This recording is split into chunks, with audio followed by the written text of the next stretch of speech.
We're getting there. We're halfway through, guys. Oh, God. Hey, guys. Welcome back to OCTOBERKAST. This is, I think, our 7th segment. We're now halfway through. We're into this is the start of the 13th hour. We're in the mini bricked portion of tonight's show. Gary's commentating. Norm and I are in a epic battle to the death. We're building Minecraft Lego, 480 pieces each. They both started at the same time. It's a level playing field. They're both building the same set. And at the halftime break, because I think that's basically kind of where we are, I think Norm has a very very This is a lot of looking ahead right now that Will's doing. I'm just looking a lot of looking ahead. Scanning the He can surface. look, really? Okay. as long as he doesn't touch. Your manual's open too. He can scrutinize. So Norm has a very thin lead, but I don't think it's enough for this to be. It's far from over, and you may now continue building. Hold on, wait. We got to talk about what this is for. We got to talk about what the contest is. This is for OCTOBERKAST, which is a charity to. We donate money to Child's Play. We're doing this because people like to watch us suffer, I think. So if you want to donate to Child's Play, you can do so by going to tested.com/donate. Yes. The auction for the heart is over at this point. Oh, that's you get true. Your iPad and check out and see who won. Yeah, what was the winning bid? I will do that. I'm looking right now. I haven't checked email in a while. It looks like $220 is the winning bid. Eric, congratulations. So if you're still awake at 6 a.m., $220 for the 3D printed heart. I painted it. I'll take some good pictures of it later this week, later this weekend, maybe on Monday. Let's be realistic.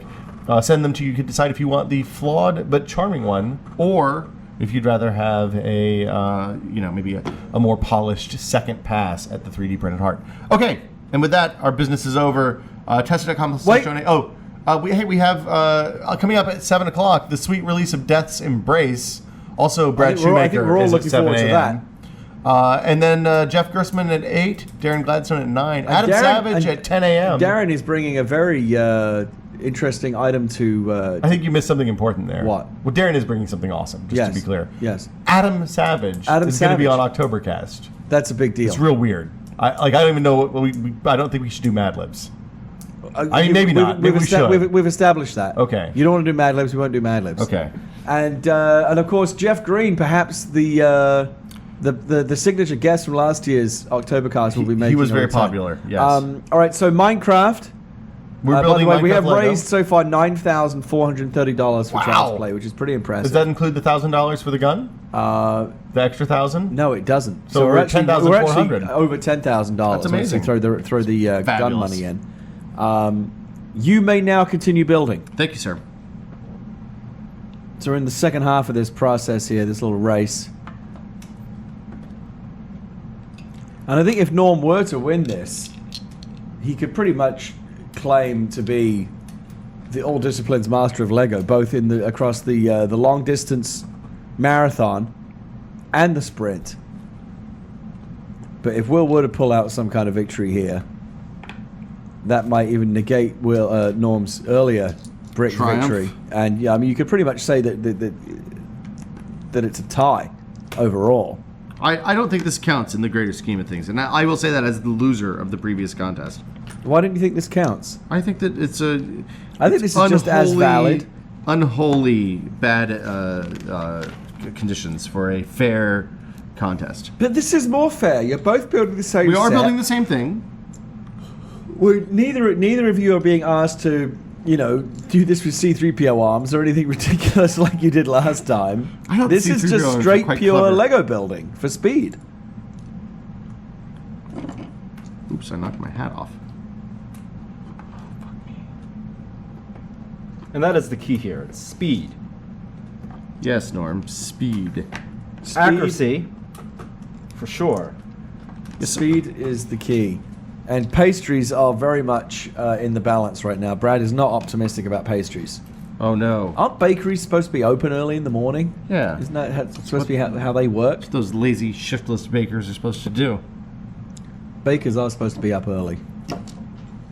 I'm missing a big... Oh, wait. No, these are two small flats.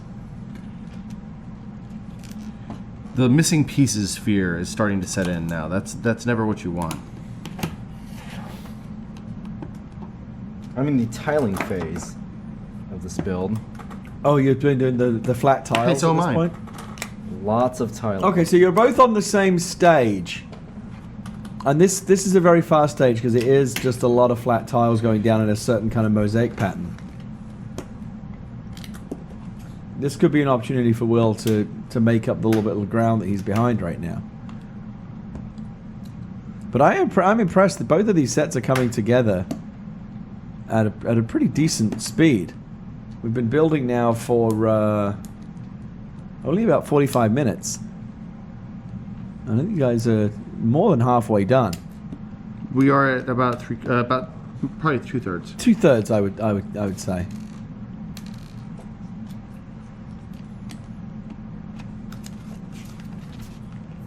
Oh my god, this last part is very confusing. Yeah, there's a lot of little fiddly pieces in this section, it seems like. So normally I pull them out and then place them on the board one at a time, like collect all the pieces and then place, which I have shifted from that strategy, and now I'm just placing them as I pull them, which may be a mistake. I don't know. We'll find out. Norm is not talking at all, Gary. I think that gives Norm's him a pretty big advantage when I'm here trying to entertain the kids. Well, you seem to be more interested in... I feel like you need your internal monologue. I think you need to hear yourself speak, whereas Norm goes into more kind of like a zen place. I'm just trying to entertain the good people who pay perfectly good money to watch us do dumb stuff on the internet. And they have so far paid quite a bit of money, which is wonderful. Very generous of Yeah. them. Okay, so let's see if we have any new questions from the chat. Let me see. Group judgment call, says Brad. If I come in a little late, I can bring you something better than pastries. We're going to be on a now, what does that mean? relatively tight schedule. Starting with Brad. I mean, he will go into Jeff Gerstmann time, which is great. I think I love I don't Jeff. think anybody would complain about that. They were- Brad and they were a Jeff good pair. together. Yeah, exactly. It's a winning combination. They do work together on a fairly regular basis, though. That is a pairing that the people can see anytime they want. We just know that, Darren Gladstone's going to be cut off. Right. Let's see here. All right, let's take a look.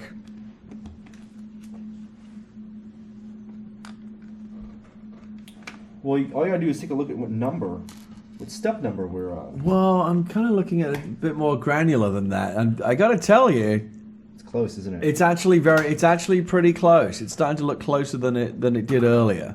I think you still are ahead, Norm, but I mean by a hair. There's not very much in this. I think this is going to go down to the wire.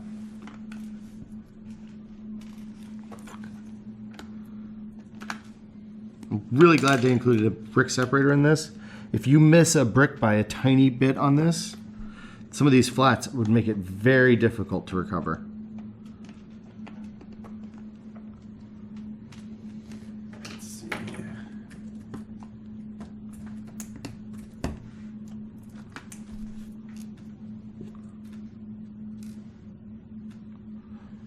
Just do a quick check in here. Check the chat.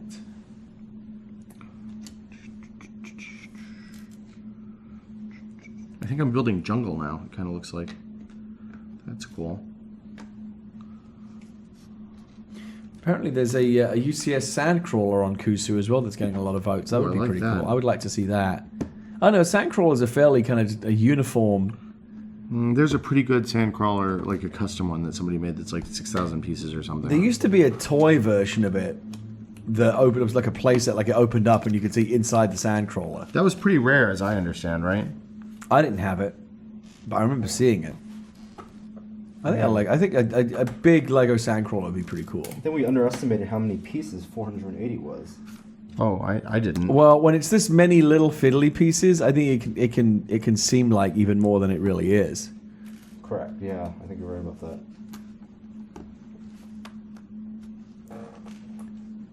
Are you rushing? I'm seeing a few bricks here that are a little bit skewed. Or if that coffee is starting to mess with your spatial acuity there. I don't know if I can get them any better. Like, I gotta say, I'm glad that it's you guys doing this and not me. I don't think I could put this set together at this point. Oh, hey, Jeff's, brain's ability to Jeff's on his function way is now, too. So I'd say Brad should come way on. low.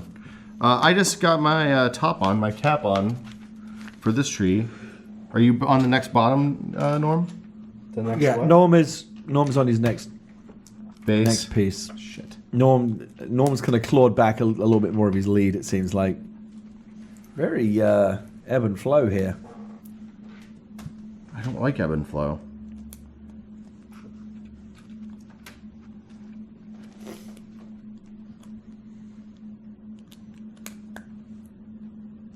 This does feel very much like an architecture build. I'm used to building a lot of things that have, you know, big blocky custom curved pieces, Yeah. and the architecture builds are very much more, you know, just kind of granular, comprised of lots and lots of little flat bricks. I don't want to And this alarm feels you, a bit more like that. but there are not a lot of curved surfaces in Minecraft. No, well, I mean that's obviously the whole visual aesthetic, right? It's just it's blocky. So what are you gonna do? That's why it's so perfect for Lego. Oops. Where did that piece go? There it is. God, it was big.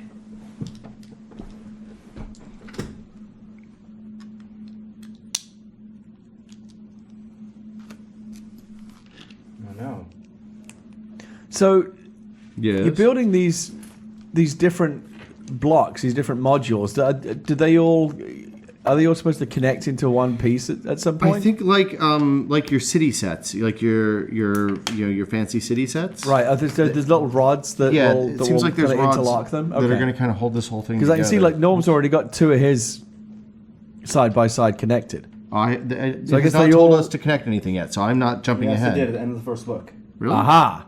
Interesting. Could be another misstep. I could have completely screwed That myself. could be costly later. You know, it could be the final step. You gotta go connect all the pieces together. And I think that maybe like a episode of Survivor, getting them in the proper order is probably the trick. Yeah, I would think so. Oh, another gold brick. I like the gold bricks.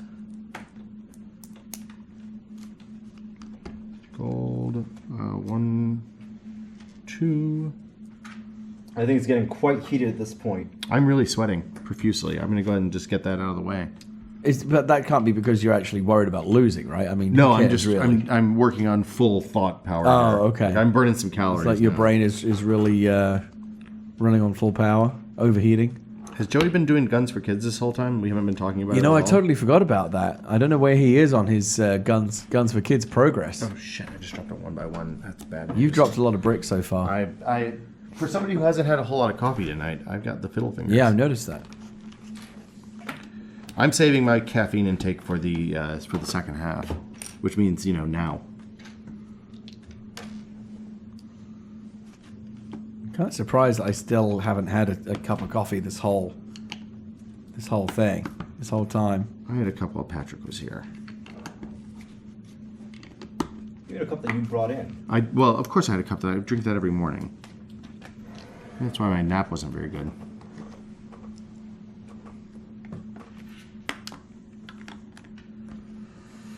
So the thing I like about this is that the widest section is only 3x3. It's 6x6, it's 6 wide.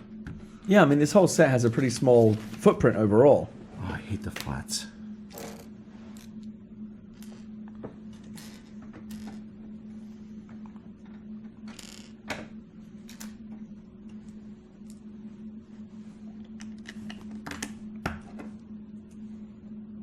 Oh my god. Oh, Norm's had his first major brick accident, Time to catch up. but recovered.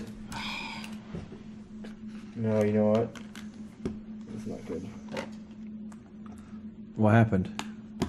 I had to go borrow from the past. Oh no, that's never good. No, it isn't. What do you mean borrow from the past? I had to take pieces off a past structure. That doesn't seem fair. Yeah, when that happens, you have cause to start to worry, I think. Because what happens to the piece that you took? You're going to need to replace it. I have to do one check. Yeah, you're going to have to. If you come up short, Will will not hesitate to screw you like he did that guy in that PC build competition. Hey, I had nothing to do with that decision. Pointing out that he hadn't I correctly did not point out anything. plugged everything in. How are we doing? You're actually looking very close. And you're Feeling coming a up, burst of energy coming on here, and my fingers are incredibly precise right now. coming Gary. up on just under an hour. So I think we were right in estimating this is about an hour-long build. Maybe a little bit over. Did you ever, at any point in your youth, think that someday in the future, Gary, you might be doing play-by-play commentary on two fully grown men building Lego? Ever since I was a little kid, I always hoped that one day, at the age of 40, I'd be up at 6 o'clock in the morning officiating a Minecraft Lego building tournament. How did you know about Of no Minecraft? That's consequence. amazing. Yeah. It's like you could glimpse into the future. Yeah, you'd think if I was able to have that fantasy that I would have just invented Minecraft instead. Yeah, that would have been a much smarter move, really. Become as rich as Notch. Is that a new euphemism? I'm as rich as Notch. Well, no, I was just making a direct comparison, but you're right. I think it's a valid. It could be a valid saying because Notch obviously is pretty rich at this point. He did pretty well on Minecraft. It turns out. It's quite the industry he's turned it into. All well deserved, of course. No, absolutely. Oh, I think it's a very fabulous rich, game. Very richly deserved. It kind of ushered in a whole new era of indie development. I think it was a good move, and I think it's a great game. So it's it's easy to be pro Notch. Yeah, I agree.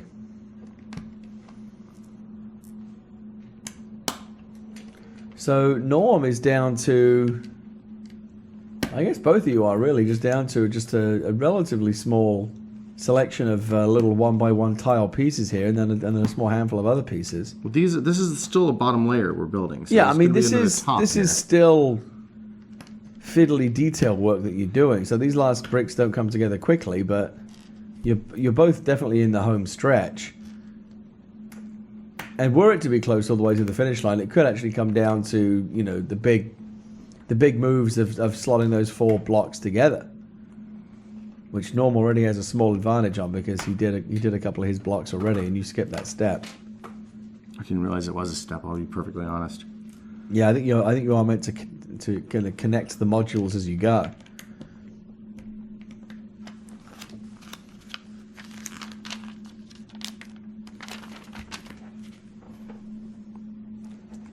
I feel like this might be where my sorting is actually paying off.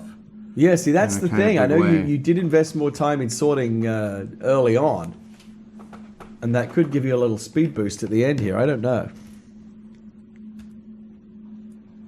I feel like you should be talking to somebody named Cotton while you do this. Well, because he would be like my color man. Yeah. Yeah, Norm got it. I got it. Okay.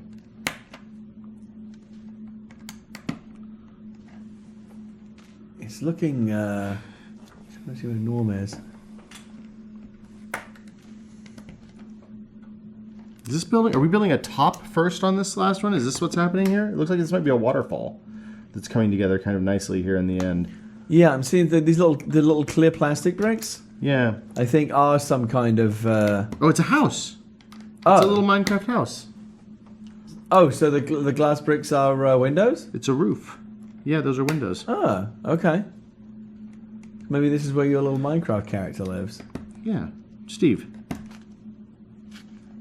Is that actually what he's called in the His name is Steve, game? yes.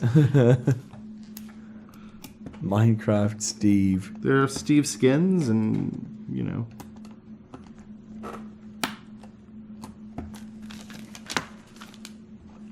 Oh, shit.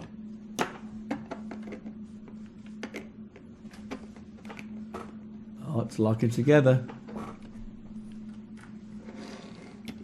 Oh shit! I don't know what happened, but I think Will caught up. I think he did.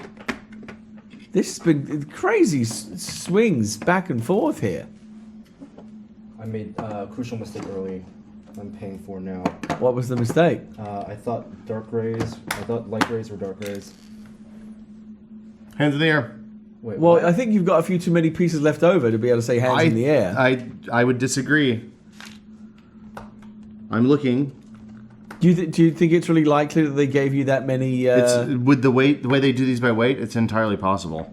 You think I mean, those are everything all- fit you think together, those right? are all spare. I mean, certainly we know that you do get spare pieces in Lego. What the heck? I mean, we can see how many. I'm spare having a hard pieces- time believing that that's finished. I think that they give you some extra stuff in which to build your own creations with. Or did you just cut some corners? I did not cut corners. I don't skip steps. It's not the way I roll. That might be it. Norm, do you have a bunch of pieces left too? I do have a bunch of Oh, pieces so the left. number of pieces left I got a lot of faces left. For some was reason. kind of deceptively I had a weird number of large. faces left, So too. Will, I mean, all things being equal, it looks like you actually won that. You're welcome to inspect my creation here. Let's go compare. We can Yeah, put it on let's the see what scale differences are. alternately. I'm going to scooch back over to the middle here. Oh, here's a red piece on the floor. I knew where my mistake was. What? Right was your here. mistake? Oh shit. These two light ones. Uh-huh. I put two black ones, or two dark gray ones instead of two light gray ones, and so I was missing two dark gray ones the entire time. It took me a while. Oh before no. I had to go back and find. So two did you have a dark gray. weird peg on the outside edge too? Because I thought that was a mistake and I took I it. did not have a peg. Yeah, you do. I do. Yeah, so I had one on this side and I actually moved it so it would stick them together. But the neat thing about the way this works is, I don't know if you can Let's see do it. comparison. Let's do comparison. Let's put. I'm done. Okay. You're done. Let's put. Let's make sure that they're both exact now. But these are No, ugly see the builds. orientation is different and everything's tilty. Wait, why is the no? Let's. I'm gonna get Yeah, the now box. hold on. No. Yeah, the orientation is definitely different. Oh, you really tore the shit out of your box. Let's use a picture. Oh, we're both wrong. This is the same orientation. We're both wrong according to the picture. We should use the last step in the book then. Yeah. Page, here's. Because this isn't the same build. Oh, I think Norm might have won on a technicality. Nope. No. Well, yeah.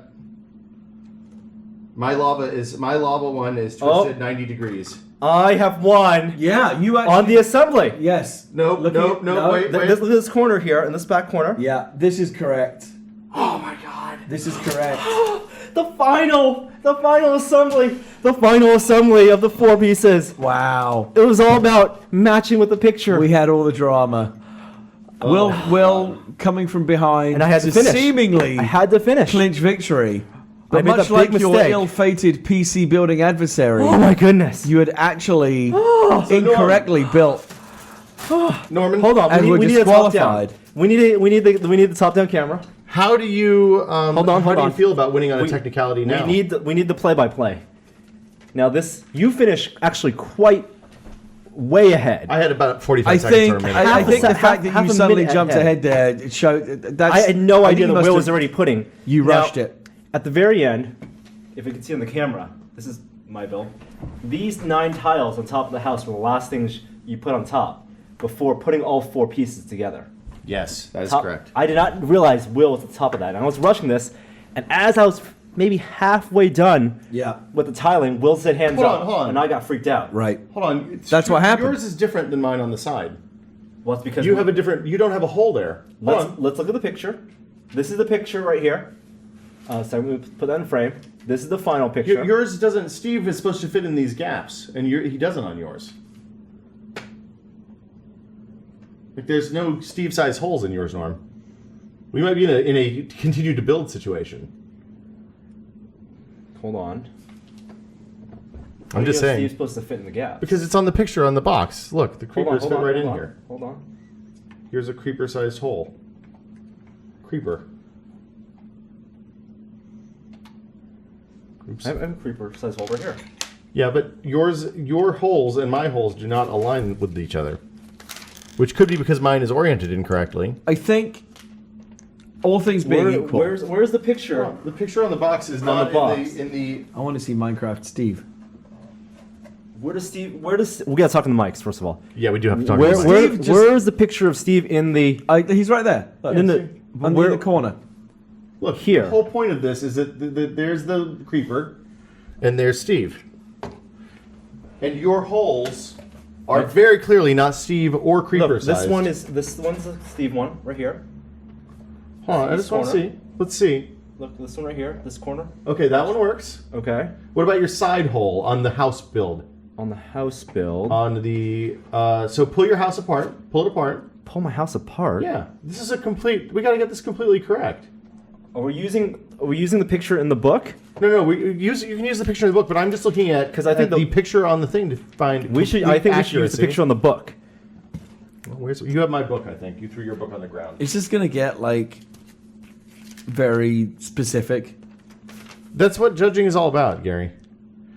So look, if you look on your lava side, let me. I'm going to disassemble just so that we can compare finished products.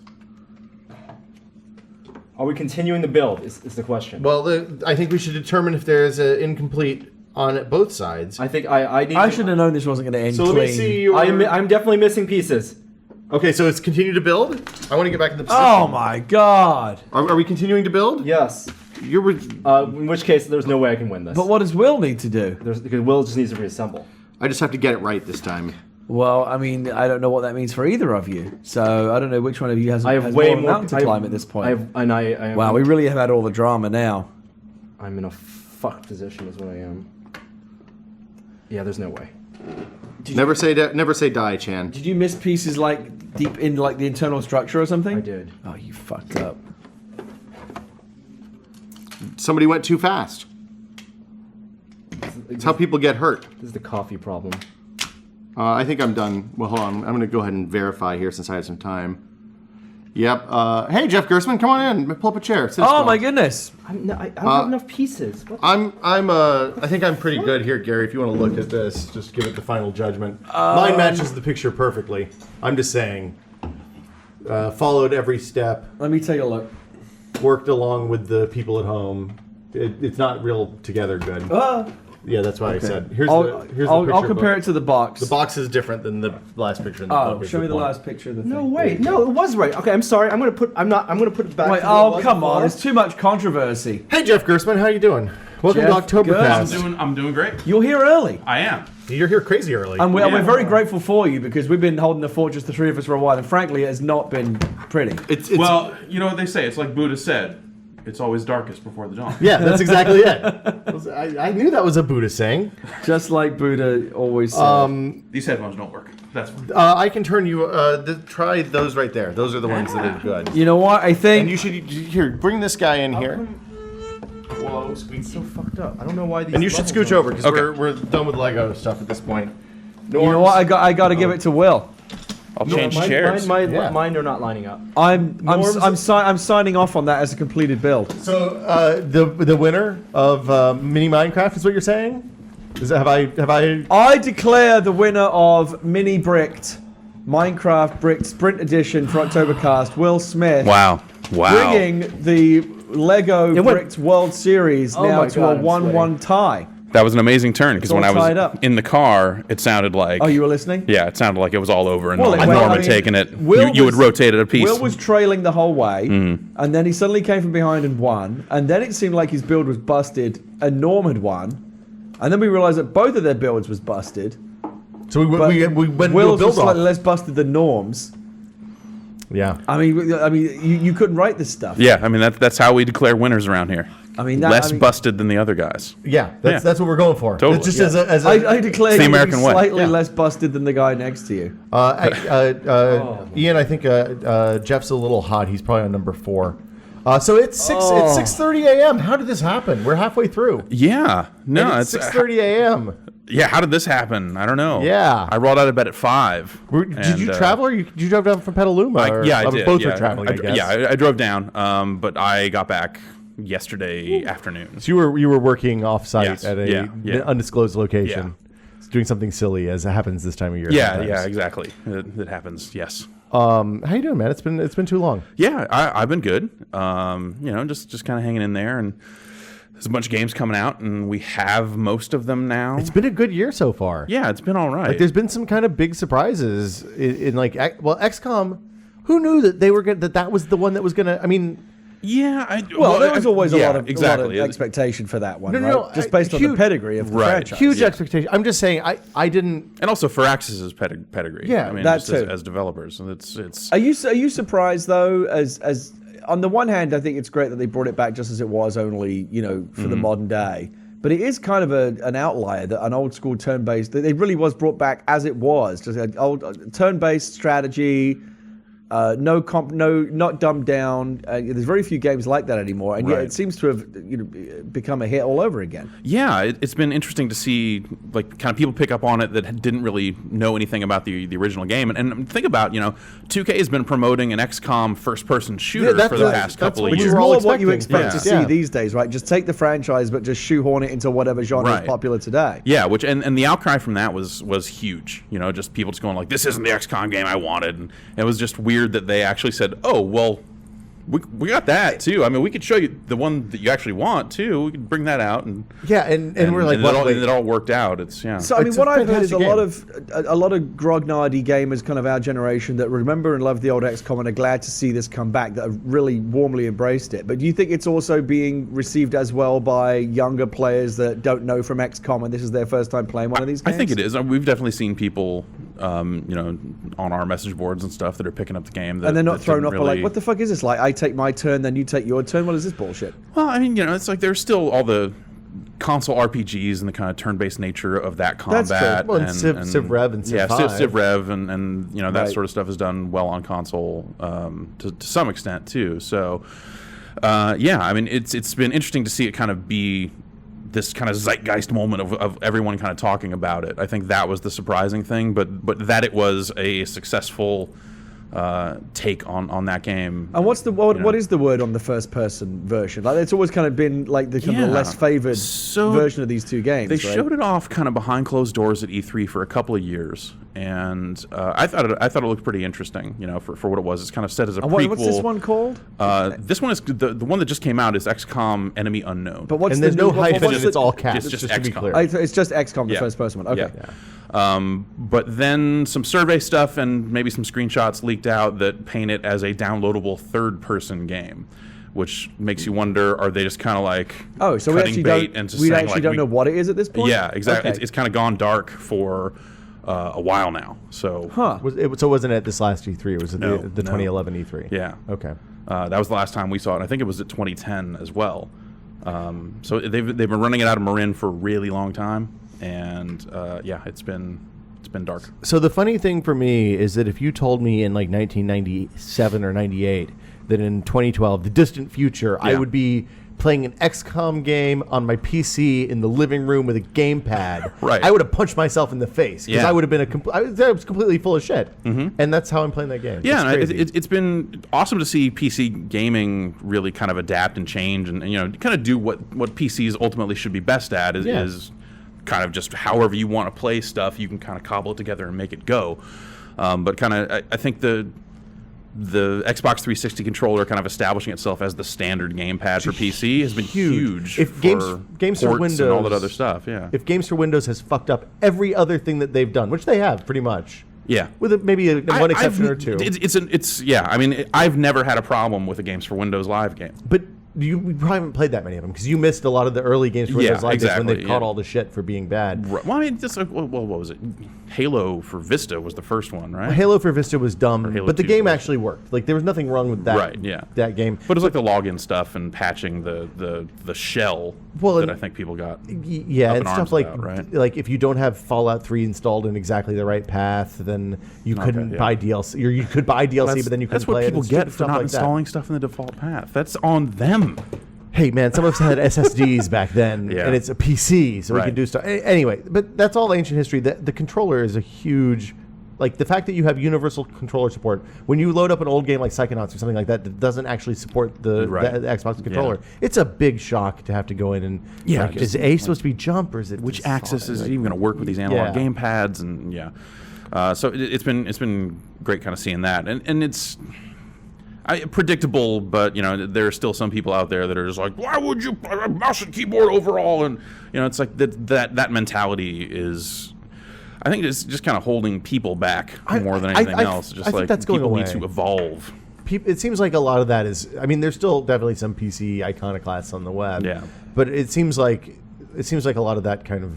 That nonsense is fading because there's not. It's like Steam. Really, it's like with the big picture mode and all that stuff. Like they're just kind of coming out and embracing it and just saying like this is a future. It's not the only future, but there's definitely this is a way forward for. So I mean, gaming on for a PC. time there, I took my PC downstairs and plugged it into the big screen TV and had a great time playing Saints Row the Third and Modern Warfare 3 and things I could happily play with a controller. Or But I Black Ops.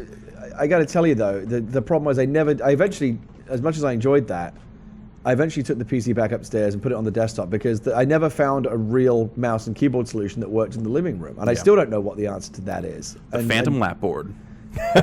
Lean forward. Timely reference. Yeah. Bigger coffee table. Oh, well, I had like a plank thing across a board Yeah. that I made, like across the armchair. It just, but it was, it was never the same. There are people that make, like, I think Logitech makes like a smaller keyboard that has like a trackpad. So it's not Right. something you would use for games, but you could at least launch an app with the pad or But it's nub not or just. whatever But they it's not give just you. the mouse and keyboard thing. It's great. Like a lot of games are great to lean back in the armchair. But for something like SimCity or whatever, Yeah. I really do want to be at my desk, leaning And forward. it's all that tiny text in a game like SimCity. Yeah. like, you want that monitor. Well, right, and all right that in your detail. face, Yeah, right in you your want to face, see the yeah. little dudes walking And around. I don't hook my PC up to my TV. I think it's great that people can do it, but I would much rather just buy a bigger monitor and continue. And I to love play Steam games Big there. Picture mode, and I think it's great that when PC games are appropriate for that kind of living room experience, it's great. But the problem is, unless you're going to have two totally different PCs, one for lean forward and one for lean back, Right. and like who's going to do that other than like the Uber 1%? Well, I think you've got to that's choose where, one thing or that's the where other. Valve goes with this. I think that's where the big picture stuff eventually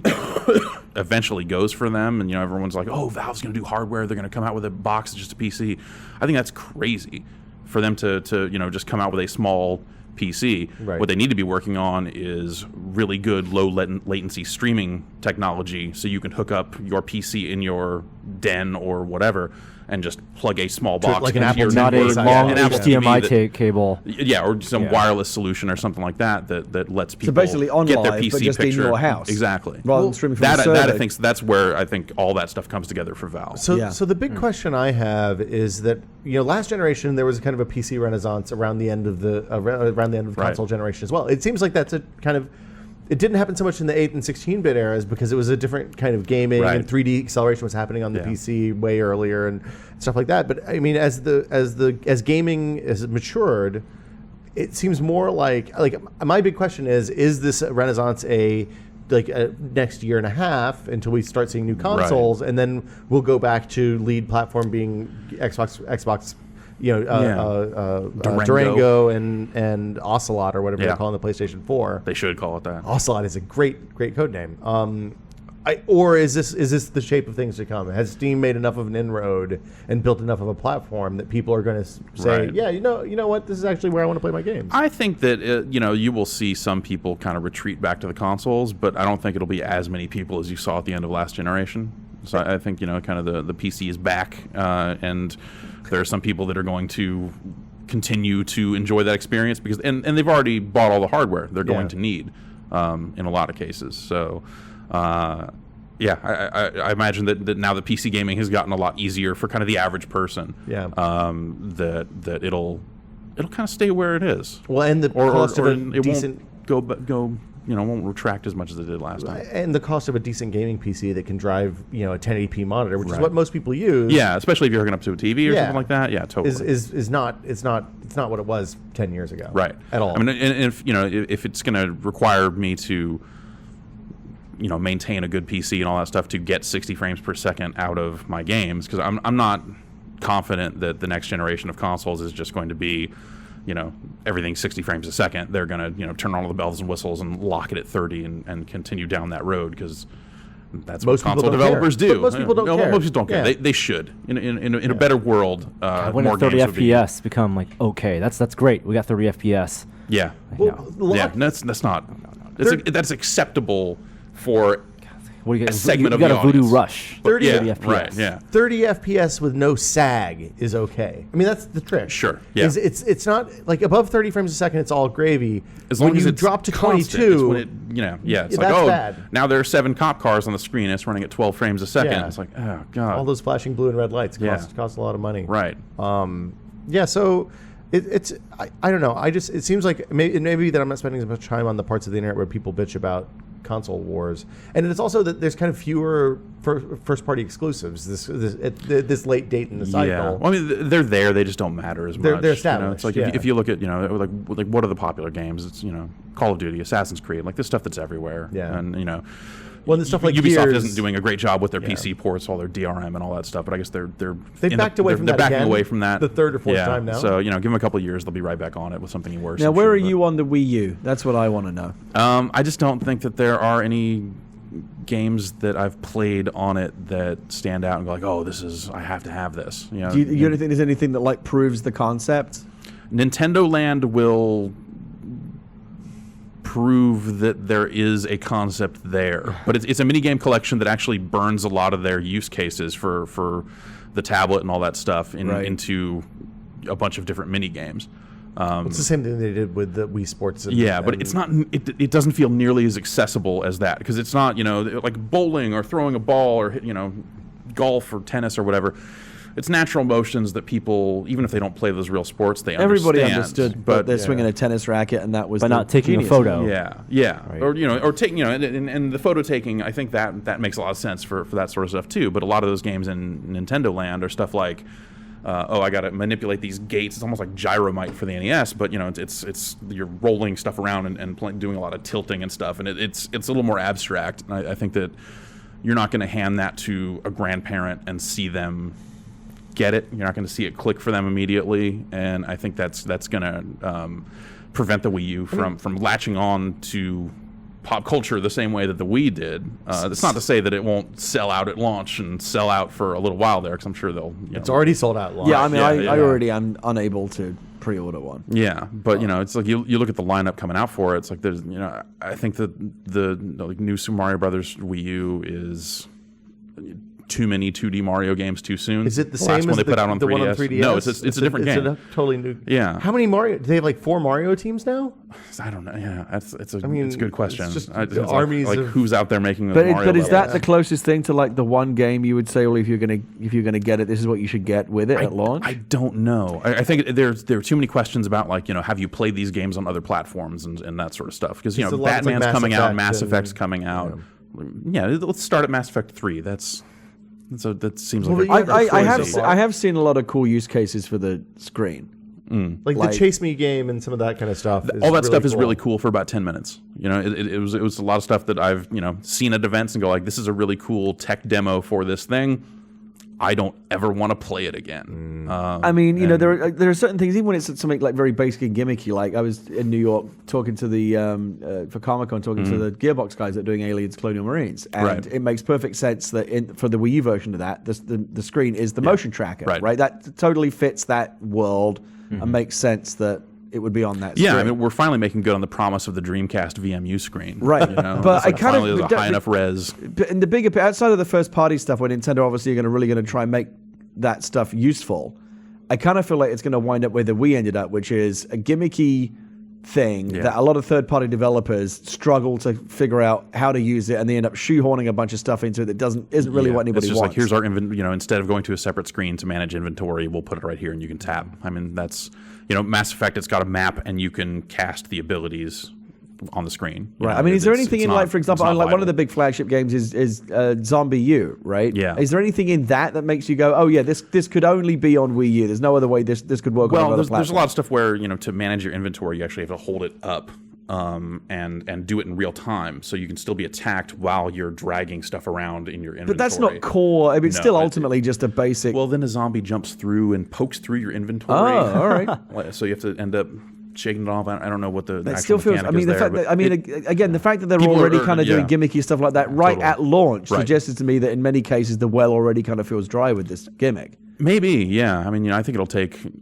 I feel like Nintendo themselves have not come out and said like, here are some great repeatable experiences that involve this tablet. It's been a lot of stuff like, fiddly little gimmicky stuff that's like, oh, this is really quaint and this is neat, and I'm not really doing this anywhere else except for technically, I guess, the DS, because this is just a big DS, right? Well, they kind of have a history. I mean, they kind of just put a bunch of stuff out there, and then they release some games, and people look at those, and people try their own stuff. And, Yeah. I mean, that happened with the DS. It happened with the Wii. Right. And like sometimes it seems like it's taken a good 9 months or a year for even the 3DS to kind of ramp up to speed. And, the DS was a very slow start when it came to justifying why. But what's wrong with that screens were DS there. 2-screen model?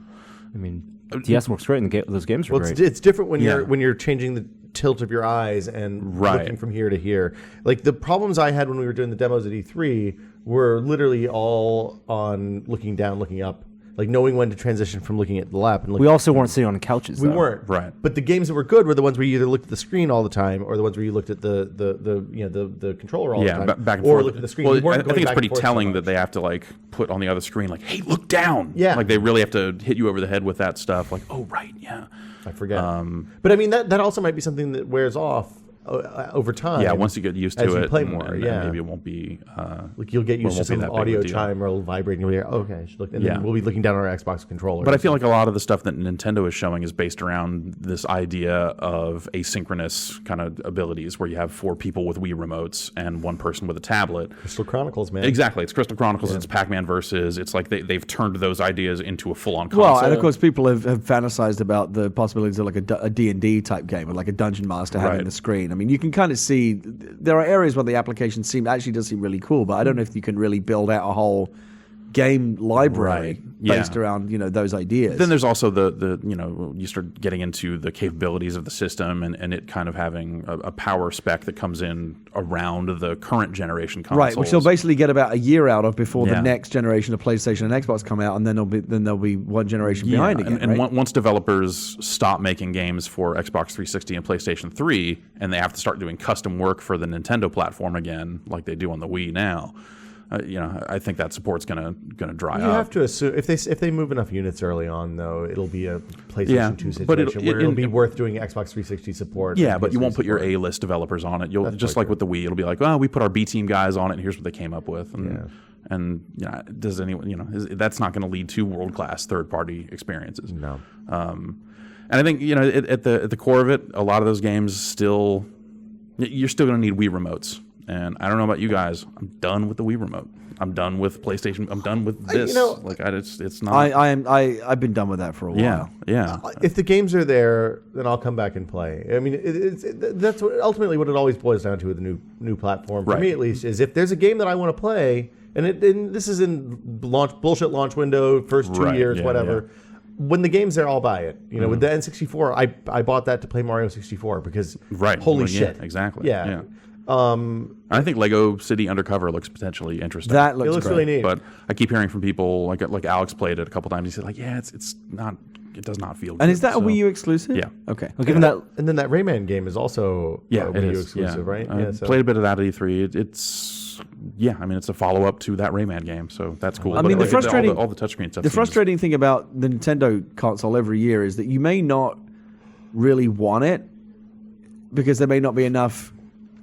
You're never going to bank. you're all never your- gonna make- you're you never want gonna make your friends say, primary This is system. where I'm Yeah. putting all my chips. Yeah. Oh, I really hope It my ends up being housemate buys it. often ends up being the second console because there's always Right. enough like first party games to make it like, well, I can't miss out on this. Exactly, yeah. I got to have at least these handful of games. And then, like the Wonderful 101, and But they also have Pikmin this and huge stuff like that. Like, library there's- of SD games. All games they have, and they can resell those. Right. I've never played Mario Galaxy 2, but If Yeah. they do, I don't if have they a do, Dolphin if they do running, so- remaster a lot of the Wii games in HD, I have to admit, I probably would be a sucker for that. I don't know because it's compatible with Wii discs, so I don't know that they would remaster Wii games so much as they might remaster a bunch of GameCube games. There's an opportunity to make that it, well, seems like the Mario if Sunshine. it's compatible with Wii games, but those there aren't- is no opportunity to make a new Mario Sunshine. Do not even. but those Wii games won't run in HD. Right, they won't.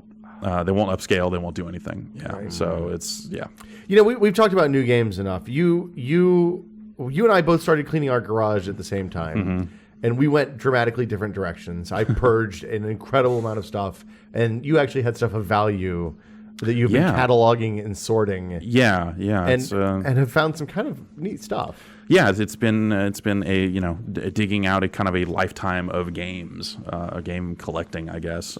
So I mean, just I know you've been working for a long time at this point. I mean, we're about the same age. I think you're a couple of years younger than I am, but like you were working at a pretty young age and were collecting games well before that. It seems like. Yeah, and it's as a kid, when funds are limited, you end up doing some dark things to get new games. I traded a lot of my NES games for Genesis games, which now I regret because then I took those Genesis games and traded 30 of them for a PlayStation.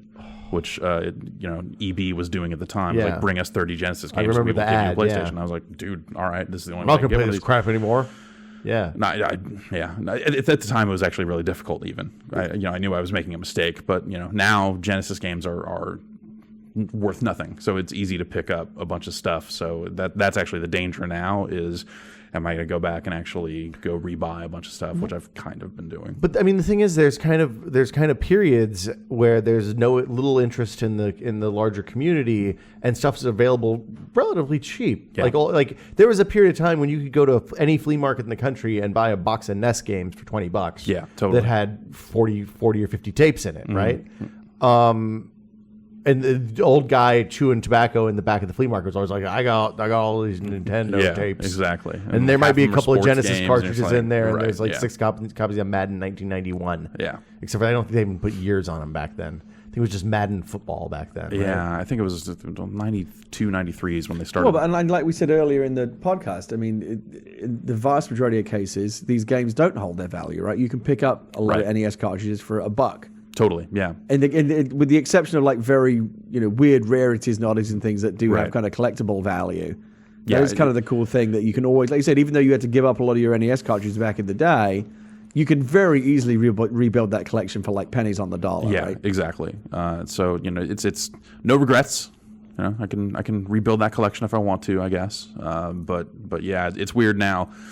Going through and thinking like, oh, why don't I have as many Nintendo games as I feel like I should? It's like, oh, right, I ended up trading 3 for 1 for Genesis games or something stupid like that.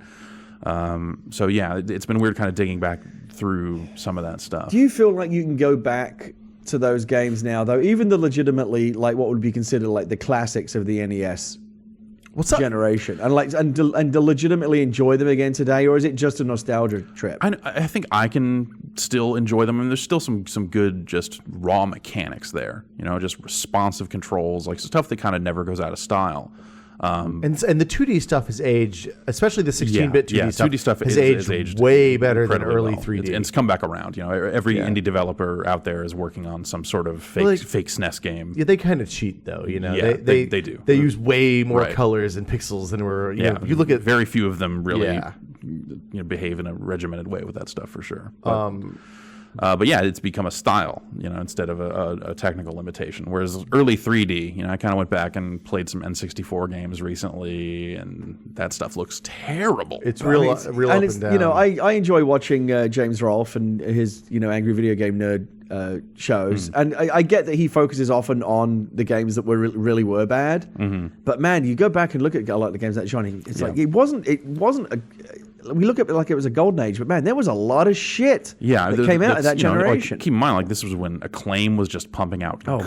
Garbage. Turok in 2 years or whatever. Yeah, and that's there's a long history of just bad, terrible games. To be fair, we have come a long way. I mean, it used to be any movie that came out, they would find a way to turn it into a side-scrolling beat 'em up. Yeah. Just no matter how spurious the association may be, they just didn't care. We've at least gotten a little bit better than that. But. Well, and then we went through a period of time in the early 2000s and late 90s where they were actually making sequences in the movies that would be better in games, like weird chase sequences and platforming sequences that make no sense in the context of the second Star Wars prequel. Sure, but it's in there for no.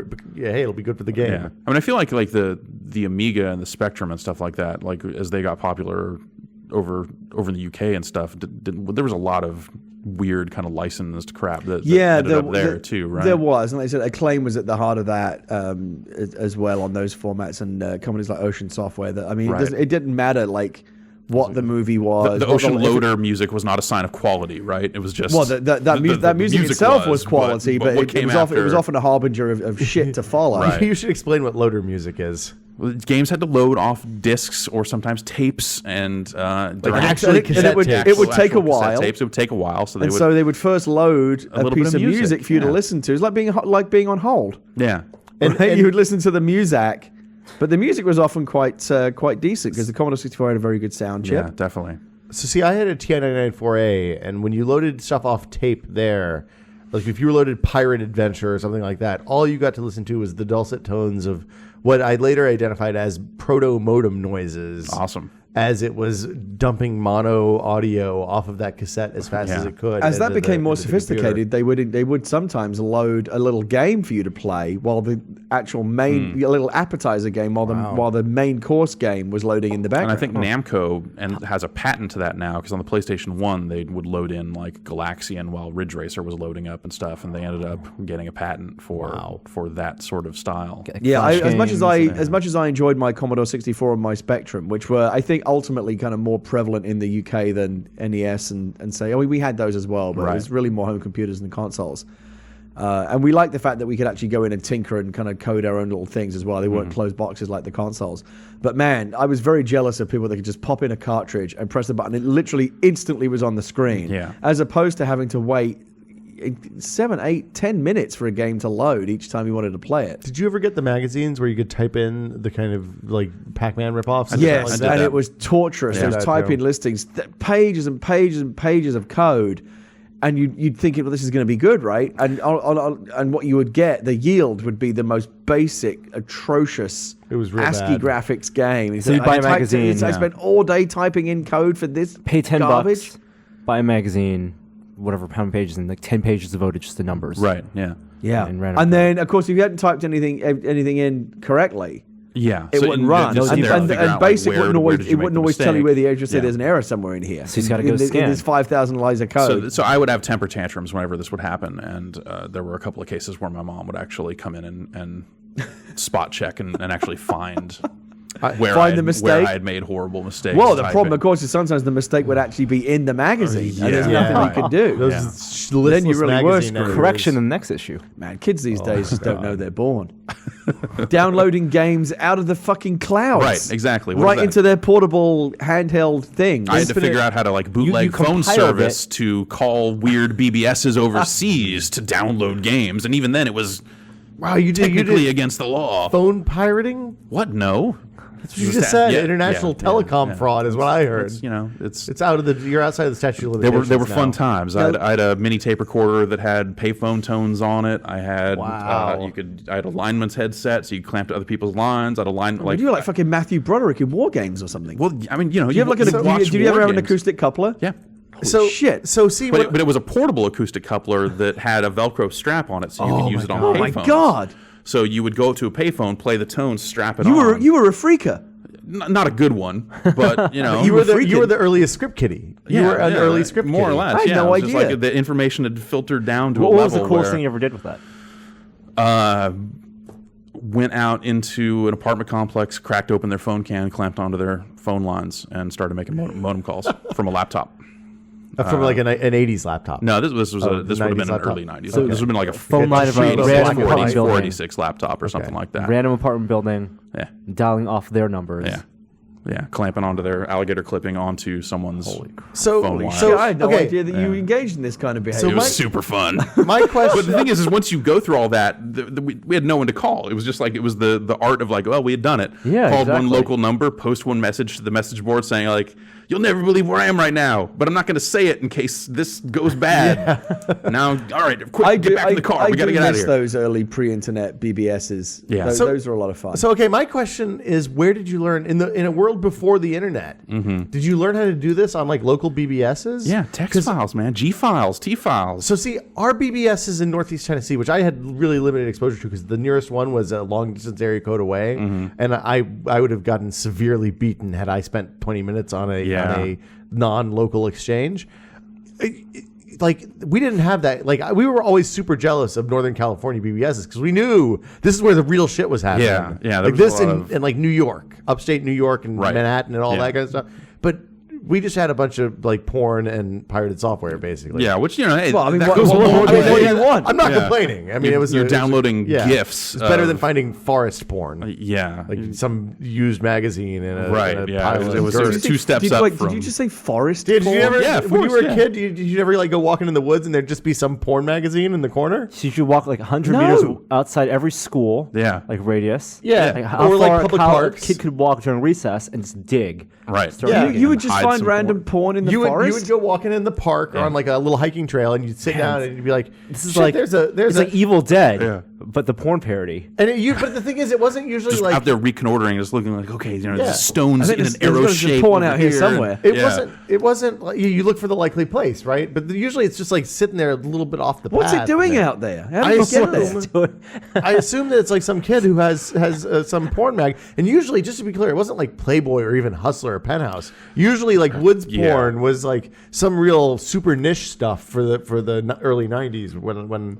It was like a photo of some kid's grandma. Well, when what she are we was talking- what are we younger. talking This is about like here? lingerie catalogs and Yeah, like like when copies I of was Leg when I was Show a or kid, like I something. was Yeah. like a bra catalog was like that. As Well, a the kid, Sears that catalog was porn. good material back in at a certain point in every young man's life. Yeah, But no, this was forest porn. I've done. this was like totally new to me. Woods porn is a common like Woods I wonder now if it's like pedophile bait when I'm thinking back on Right, it. yeah, I Because know. like why the fuck would there be porn in the woods? I- It's just when you say like fish Woods It's wire, because pulling it away. when you steal an adult magazine, there are only so many places you can I keep guess it. that's true. And you want to definitely put it where your parents are never going to find it. So, you kind of have to, like, Hey mom, I'm going to the park. Well, this is when kids spend a lot of time outside, also. So, Yeah. it was a different Because time. when you first said it, I kind of thought you meant like the kind of porn that like backwoods people are into, like really fucked up No, it's stuff. ant porn, Gary. Or like It's- furry porn yeah, or porn something. for Like ants. forest, Also be forest from the Evil creatures Dead. involved in The tree rape. God knows what.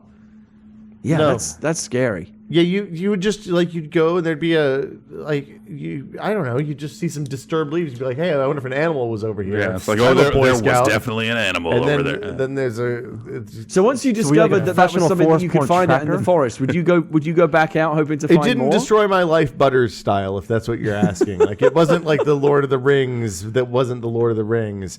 Like it was just like it's like when you're going on a hike and you see a bear. It's something magical. You enjoy it for what it is. Yeah. You guys- it's ethereal. You can't hold on. Going for too to a long. really nerdy school, we didn't have forest porn. Would force tests. People would steal the tests. Oh, but wow. ditch God. them in the forest, like Sure, the yeah. parks. Yeah, That's not bad. Terrible. yeah. Terrible. Now, Jeff, I want to bring it back into the modern day for a second here. Okay. What? I just want. I, What? I want to talk about TurboGrafx, and if you're Sure, prepared to talk yeah. about it, Yeah, totally. I want to Yeah. talk about the raid. If Wait, you're- hold on. Why is TurboGrafx coming So- up?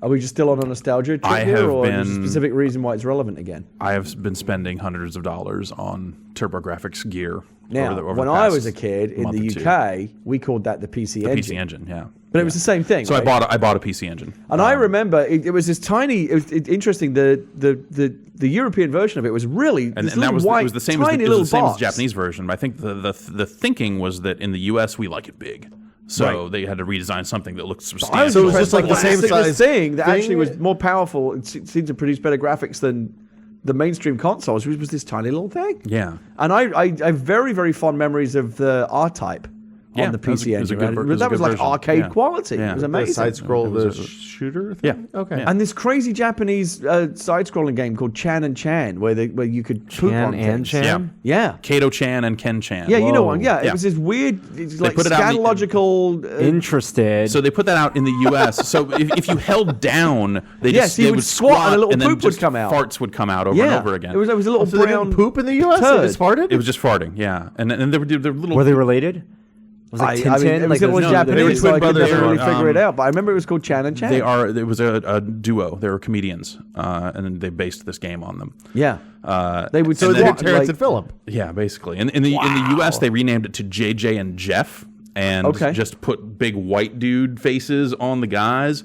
And instead of farting, when you ducked, the guy would pull out a little spray paint can, and then the little fume would come out of it. So it was like, fart humor no good. Graffiti, that's America. Yeah, okay, yeah. Graffiti, Was it graffiti. still like a brown color, the spray, or was it? The spray was the same, but it came out the front instead of the back. So they just changed flipped it. that. They changed Wow. which direction it My came mind out is of. blown. So I have a copy of let's see. I believe my copy of JJ and Jeff just showed up. Kato Chan and Ken Chan is on it. Is on. So its what way. are you trying to do here? You trying to kind of build a Trying to build a good TurboGrafx library collection so from we can do scratch? like a good all-day live stream showing kind of So what are the was. PC Engine stroke TurboGrafx cornerstones? Like what are the 10 games that you would have to have for that system? Like Lords of Thunder was a CD game. There's a lot of really crazy stuff for the on the CD side of things. And Lords of Thunder is a really good kind of side-scrolling shooter. There are a ton of side-scrolling shooters. A lot of I those just kind of remember arcade stuff, that right? version of Yeah, some of R-Type it. being great on the PC. Yeah, and then they ended up putting out R-Type Complete as a CD game. Okay. And that was even better,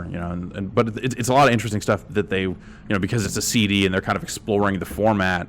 It's before Sega came out and started doing a lot of FMV stuff. So it's a lot of just like real weird static animations but moving lips, and there's Red Book audio dialogue coming out of their mouths.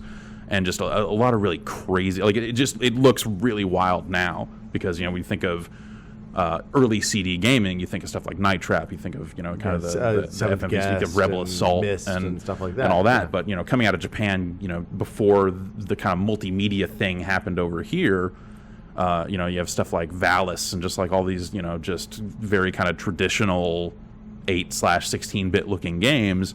That are then backed by this, wicked shredding guitar and full dialogue, Massive and stuff music like and that. So what is Yeah. why is everyone in the chat saying The Raid? Is that the name you've given to this TurboGrafx adventure? So I bought a PC Engine Duo R, which is it's one of the later model Japanese units, has the CD stuff built in. It's like and the then R-Type? It's the R-Type. really basically, weird. yeah.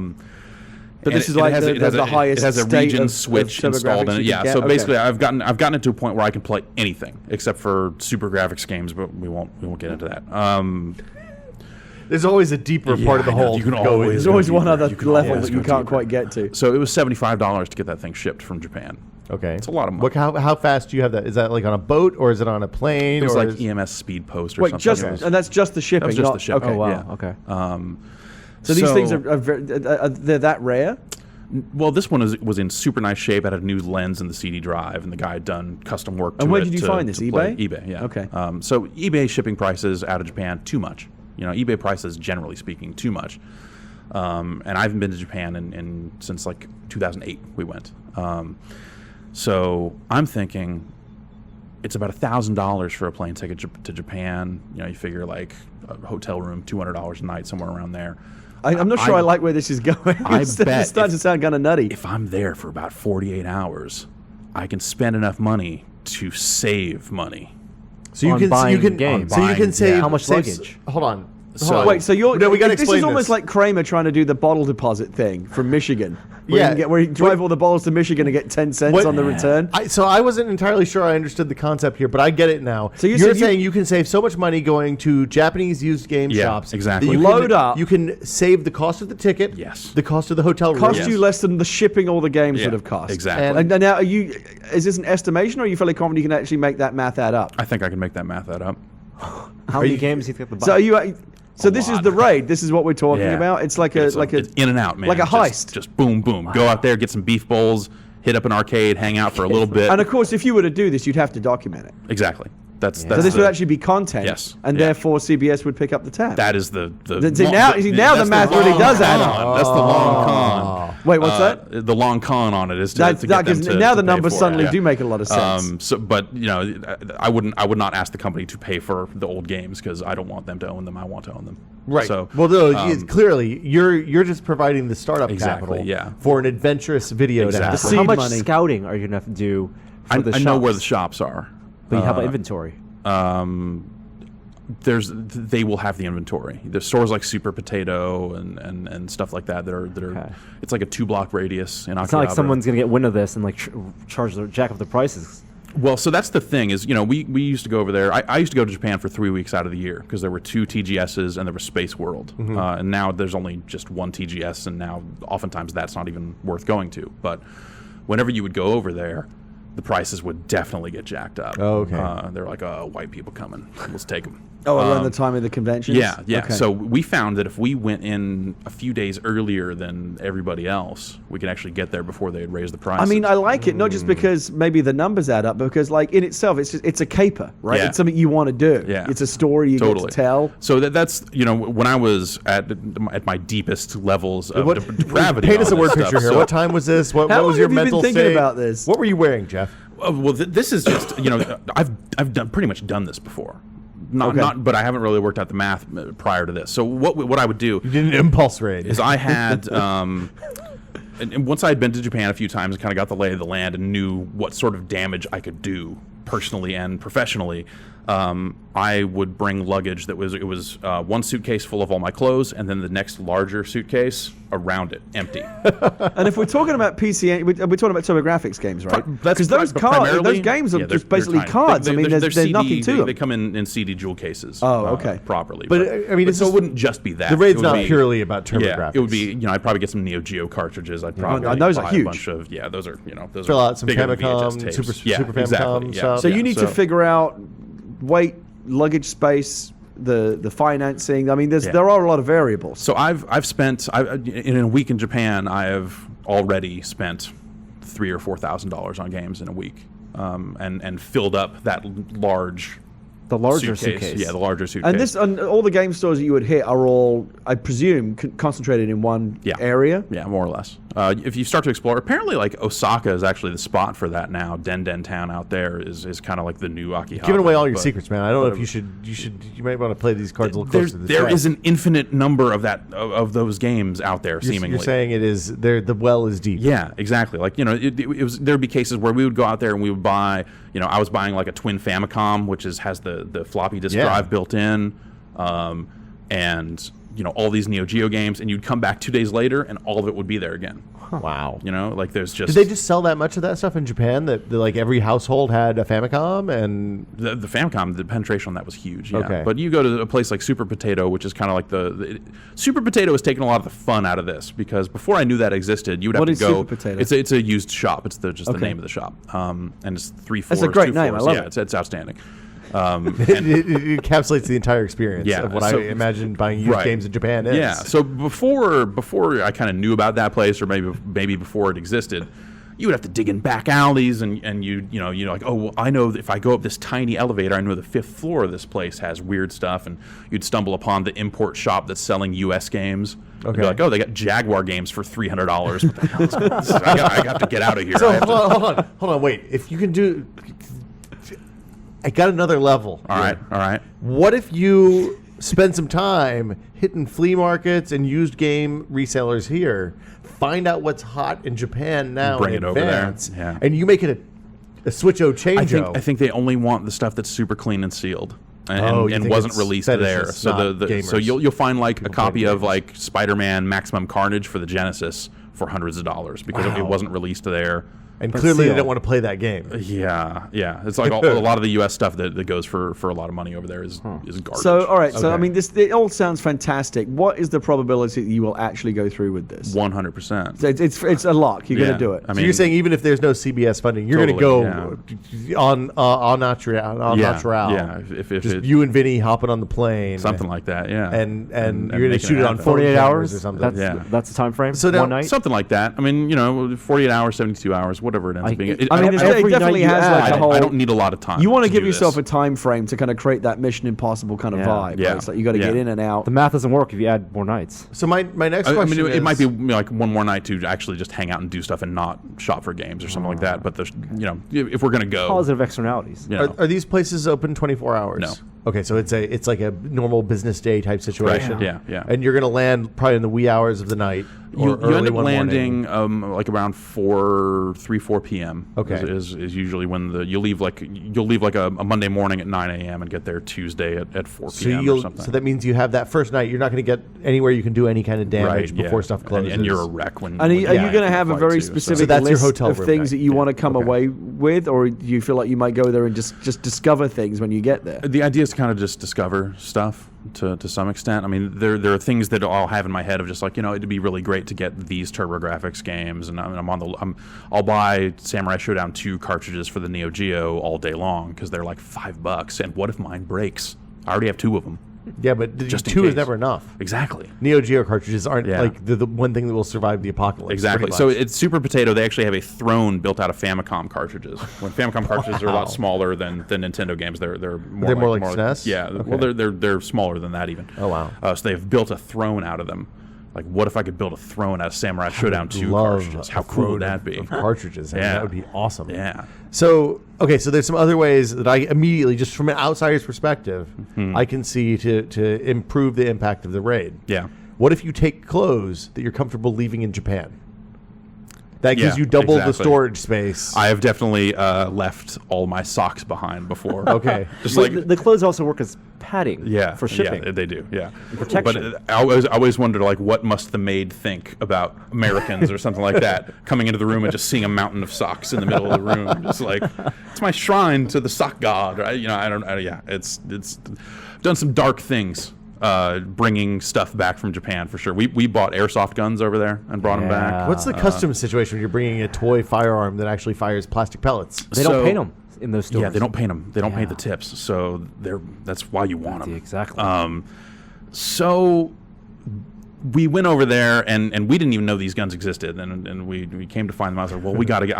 Those are usually on the buying- top floor of the awesome Yeah, stores. exactly. Like first floor is action figures, second floor is like anime, third floor Yeah. is like better action figures and like all the capsule toys. You get to the top then and the it's porn. either the top is either the porn or the guns, and yeah, you get up there. It's like a real gun shop on the entire floor. Yeah, it looks kind of like a real gun shop, except and then they're selling all these tack vests and all this ridiculous With all stuff airsoft. because it's all just cosplay nonsense on top of like whatever yes. gun fetishism. But Real rate. Yeah. Go to the top floor first. well, the thing is we ran around in parks in Japan just firing these off at each other because no one has guns there, so they look at them and they go, oh, airsoft guns.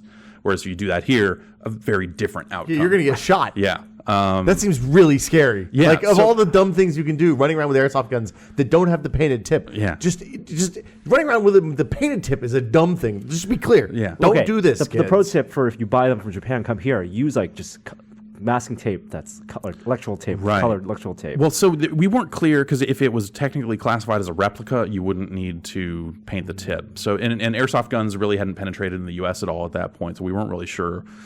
We tried calling up and going like, hey, what's the status on these? And we'd you'd call twice, and one guy would say no way, and the other guy would say like, it's probably fine. So So you just threw the dice when you're coming through customs? exactly, we threw them in our bag. I had an MP5 with a big old silencer on it and a pistol. Yes. They're so someone else who had an expensive. M4. But they made it metal? They're like $200. Like it's partially metal. But they're so Most of it's expensive here. plastic. On an Oh yeah, airplane. here they're if you want to buy the crazy. HK, the Maori stuff here, Tokyo Maori stuff here, Yeah, so so expensive. So, okay, expensive. so you went through customs with metal guns that look like silenced MP5s. Yeah. Well, airsoft guns are plastic, right? Partially metal, ones, yeah. but, Okay. but primarily plastic. Frames metal, and the gun, Yeah. it would, I imagine when you look on an x-ray machine, it's in going to your- look like, did you Yeah. tell them that they're But in now there? hold on, this would have been in your checked luggage, right? Yeah. Okay, So not carried on. in Japan, when you're getting to the airport, they actually, before you even get to the point where you're picking up a boarding pass or anything like that, any luggage that you're going to check, they run through a security point right there. And so we handed over to the guy. Keep in mind, none of us speak any Japanese. So we're kind of handing off these bags that are full of video games and guns, and we're kind of pointing these bags and going airsoft guns. And the guy goes, oh, okay. It opens up the bag, starts looking around in there. Opens up the box that has the gun in it. And so keep in mind this is a long line at airport security, and he's digging around my bag, pulls out MP5, fat silencer on it, looks at it like this, holds it. I turn around, like people are just in horror, just going, and then he just looks at it and goes, all right, puts it back in the bag, zips it up, and these people are just like totally flipping out, Vibrating behind in us. fear. Yeah, and then on the U.S. side, they never open your bags; they don't care. Right. Yeah. Unless you're declaring something totally weird, which we're declaring video 15 games and bananas. replicas. But this is years ago. And, Yeah, this you is couldn't do that. This now. was post 9/11. Oh, it was. Wow. Well, actually, that case was pre 9/11, but I have purchased airsoft guns like post 9/11. Could the raid work for airsoft guns today? Probably. It's been a while since I've gone, but like I said, on the U.S. side, they don't open your luggage, unless there's something real crazy going on. Like a piece of fruit. It just kind of comes off the belt, and yeah, exactly. Let me tell you, they lose your way shit more if you interested forget in to leave if an you're orange bringing in there. fruit than any sort of goods. And I think the limitation is $4,000 before you have to start paying duties and stuff like that on top of it. So For customs declarations. yeah. Oh, that's not bad. So I've always come in under that. I think that changes on a country by country basis. It does, yeah. We were 2 for a while, and I think it went up to 4. We like Japan, apparently. Yeah, totally. Speaking So- of Neo Geo, because I always had kind of a soft spot for the Neo Geo, because it was one of those kind of crazy outlier consoles. It was just super nuts. expensive. The games themselves were like $200, right? Yeah. I mean, the crazy, massive, oversized cartridges. Yeah. But you got these great games like Samurai Showdown. I think there was like a really great baseball game that I remember. yeah, Baseball for Stars Neo Geo was terrific. But it never really, it was always kind of a niche thing. But Yeah. didn't I see something about it like Neo Geo X is like there's some version of it that's Yeah. coming back now? Yeah, so they're getting set in December. They're going to release a handheld. So they put these out kind of fairly regularly. These guys, Blaze is the name of the company, and they're just tiny emulation-based handhelds that have games built in. Did they license this stuff? Yeah, it's all Okay. licensed. So it's similar to the stuff where like you're plugging a joystick into a TV and it plays Pac-Man. It's not too far off from something like that.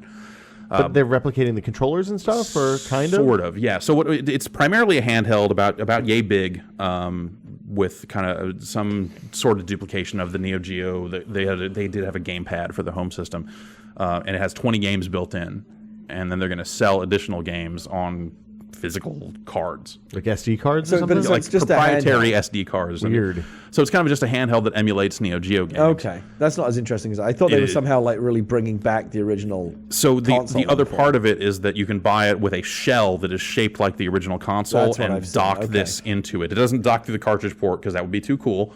You have to actually pop it open and dock it. And when you're in there, once you're docked in there, they have remade the original home joysticks, but smaller as USB devices that plug into this, so you can play it on a TV. See, that's kind of cool. It's Yeah, it's that's cool. It's kind of cool, but the 20 like all the games are really early Neo Geo games. Like they're kind of interesting, but you can all this stuff is for sale for like $7 a pop on the PlayStation 3. Right. Or, I mean, and the handheld's kind of lame. Like it doesn't feel good. And Neo Geo carts, you can play the arcade carts and the home carts are electrically the same, but they're Yes, physically there's a different. conversion process you have to Yeah. go through, whether it's an adapter or something like that. And But, I mean, yeah. I know there's some super rare stuff as with every Yeah. platform, but a lot of that stuff is really, really not expensive at all. Yeah, Right? Yeah, you can, and then that was actually what got me to buy a Neo Geo, was going to Japan and seeing like the system was still around $200, and that there were games that were $7. Yeah. I was like $7 for these huge cartridges. I have to get this stuff. They're really fat cartridges. They're Yeah. they're huge. But the number of cartridges that are available for $10 or less dries up really quickly when you're over there, just burning through money the way I was. So after a year or two of doing that, like it starts getting really dangerous, and that's what led to me. All of a sudden you're spending $100 on a game, and you're like, well, that's fine, whatever, $100. They cost more than that. And then you start seeing like the really rare ones, like Metal Slug would be like $3,000. Oh, that seems like a lot for. I mean, Metal Slug you can download and Yeah, play there are tons of ways to Yeah. play Metal. This was before there were tons of ways to play Metal Slug, Okay. but yes. It's a pretty good game though. So Mark of the Wolves. It's a lot of quarters. Yeah, it is a lot of quarters. Mark of the Wolves is an outstanding fighting game. It was a great Neo Geo game, and everywhere I would see it, it would be around $1,000, $1,400 somewhere. Depending on the conversion rate and stuff like that. I'd have to have my wife would have a strong talk with me if I said, "Hey, honey, I just bought a $1,400 20-year-old, 30-year-old, 25-year-old video game." 20, yeah, 20-ish? something like something. Yeah. So I bought one. See, this is the advantage you have. Yeah, yeah. In many ways. This was 7 years ago or something like that. So this was before the game was available on the Dreamcast, actually. So it was I guess it was actually Wow. way longer 15 than years ago, 7 years. So probably, yeah. actually, it was probably right around the time it became available. Because I had purchased all of the games that were available at a reasonable rate, but I still wanted to grow this collection. And if you're over there and you're seeing all this stuff and you're looking at all this and going, I already got it. At some point, you're there. You only go to Japan a couple times a year. You have brought over this money that you were fully expecting to blow on video games. Yeah. And you're just like, fuck it. I'm getting. This is dumb, I know, but Yeah. why not? Yeah. And I mean, that's part of the thing about when you're collecting something that there's a finite number of. There's a complete set. Like it gets you get into kind of scary places. Yeah, sometimes. and I don't want complete sets necessarily of games because there are always going to be 2 or 3 that are just so expensive that it just gets ridiculous. And you're getting stuff to play. Yeah, exactly. I mean, you're getting. I'm not like leaving stuff sealed and all that. It's not my style. See, that I think that is a completely different thing than the. I just want to have a complete set of all these sealed boxes. Yeah. Which is weird and a little fetishistic. It's a little crazy. And then the Mark of the Wolves stuff went south in a big way because, now the Neo Geo is readily emulated. The ROMs for those games can be found for free online. They're selling those games for, like I said, like $7, $15 or something on Xbox Live. That game in particular became available on the Dreamcast and stuff like that. So those cartridges are not worth anything near that anymore. But now I've officially told this story enough times that I feel like I've gotten my money's worth either way. It's a good story. It's a great story. Are you still into Skylanders? Speaking of obsessive collecting habits. So I saw Skylanders Giants a couple of times before it was released, and hearing them talk about it and what they were saying, like it didn't sound interesting. It sounded like they were moving. This is the new version. Yeah, the new version that just came out. It sounded like they were moving into full exploitation. Because now they've got the Giants, they're reissuing some of the existing figures, and they have new abilities in game that they only have if you rebuy the figures. They've got ones that light up when you put them on the base. And it's terrible, and they say like, oh, focus testing said that the kids wanted more. If they want to get the toys, they want to get something more. It's like, that's because kids are stupid.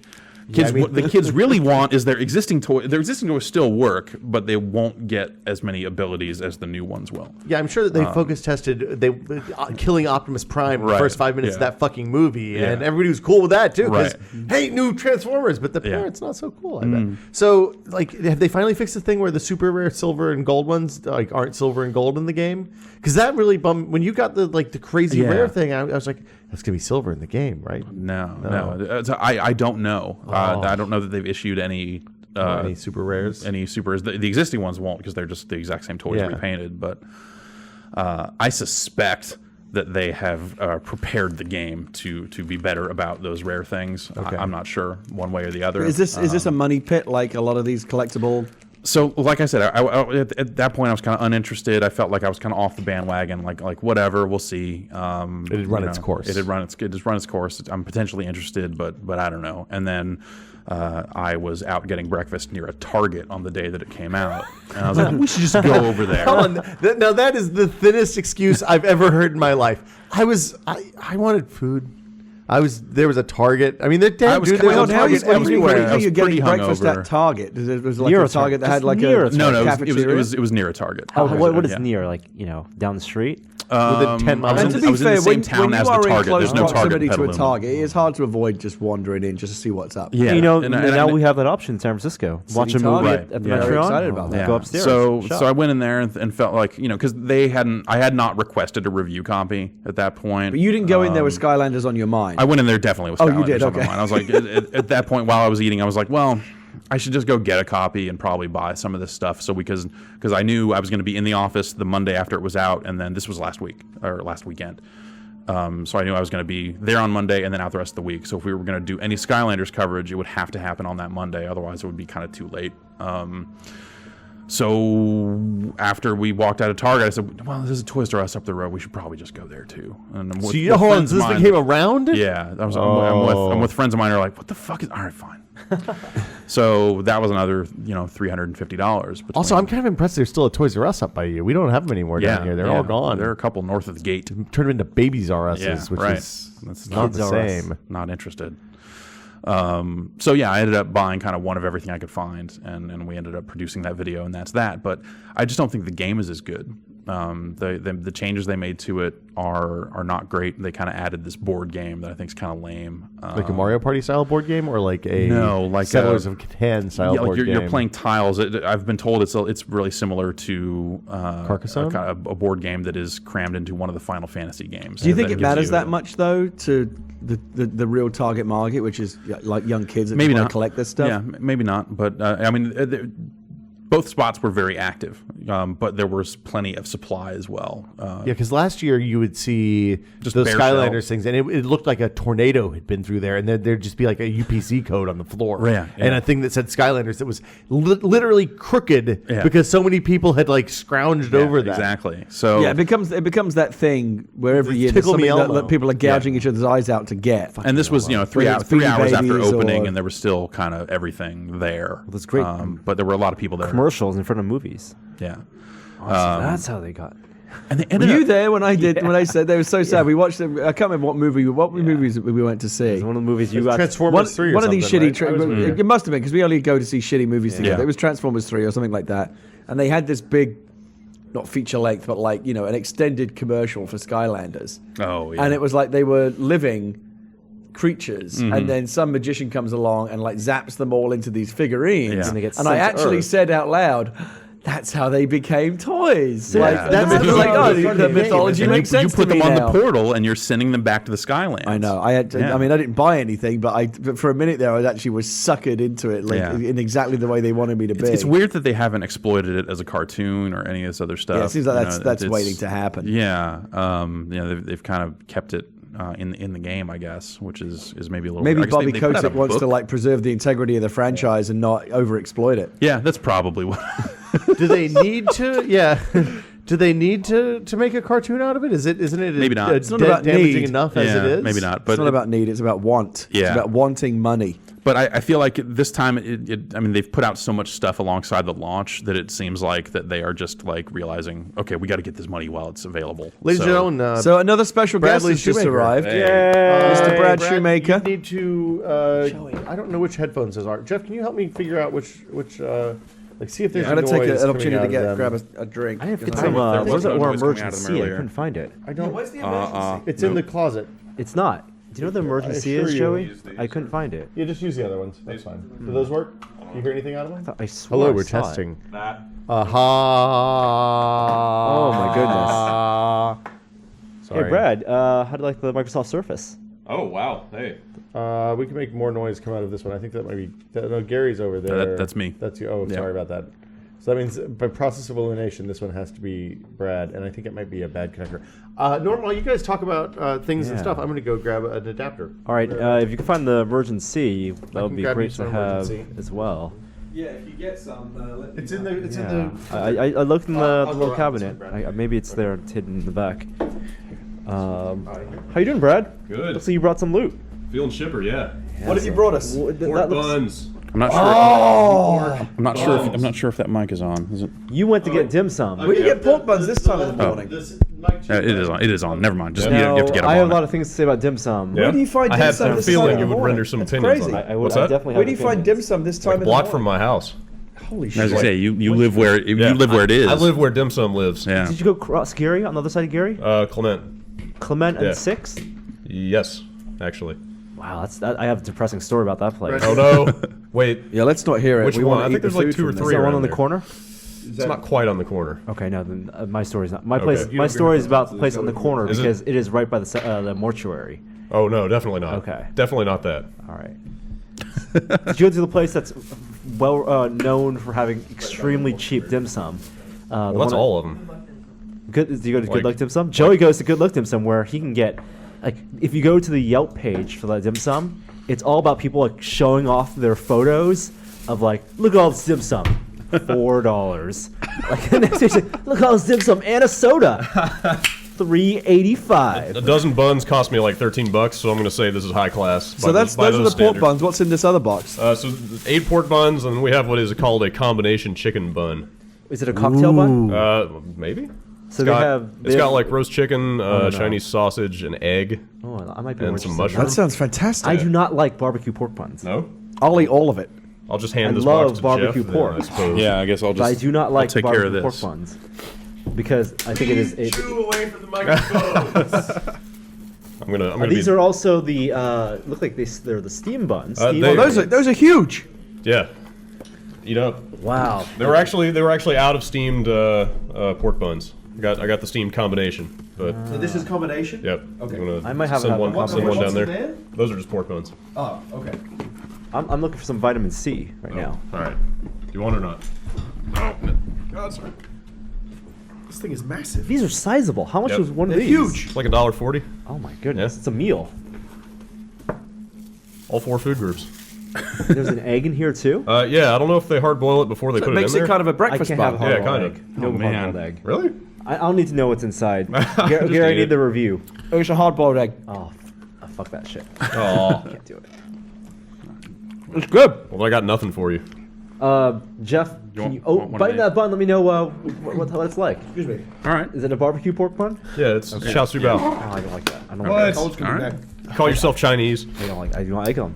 I like barbecue pork a lot. I think it's like This is the good. flavoring is just like it's the crappiest cut of the meat that they put in the bun. It is, Yeah, it this is, one. yeah. They do And kind also of it's cover just- it up with the sauce, Yeah. right? It's too much of the sauce. Yeah. It's not like the real barbecue pork. Well, flavor. at 7 a.m. on Clement Street, you can't be too choosy, you know? Yeah, that's true. The original GameSpot offices were on Clement Street in a converted travel agency or something like that. And one day I ate a dozen pork buns, smaller than these. Jeez. And then I had to lay under my desk for the rest of the day. That might be a record. It was a bad scene. Sorry, I ground the podcast to a Yeah. halt. Oh my goodness, everyone's eating their No, breakfast. not at all. Please It's watch just us what we eat needed. buns Yeah, for you the guys next. eat buns. I'm gonna sustenance. open a few more of these Marvel trading card packs. I have a ton of them left. Now, did you guys get up early this morning, or is this just the end of the evening for you? I set my alarm. Got up at Yeah. like quarter to 6. I woke up at 5. Well, you're in the city, Brad, so Yep. it's a little Cabbed easier over for here. you to get here. Oh, you cabbed, nice. Yep.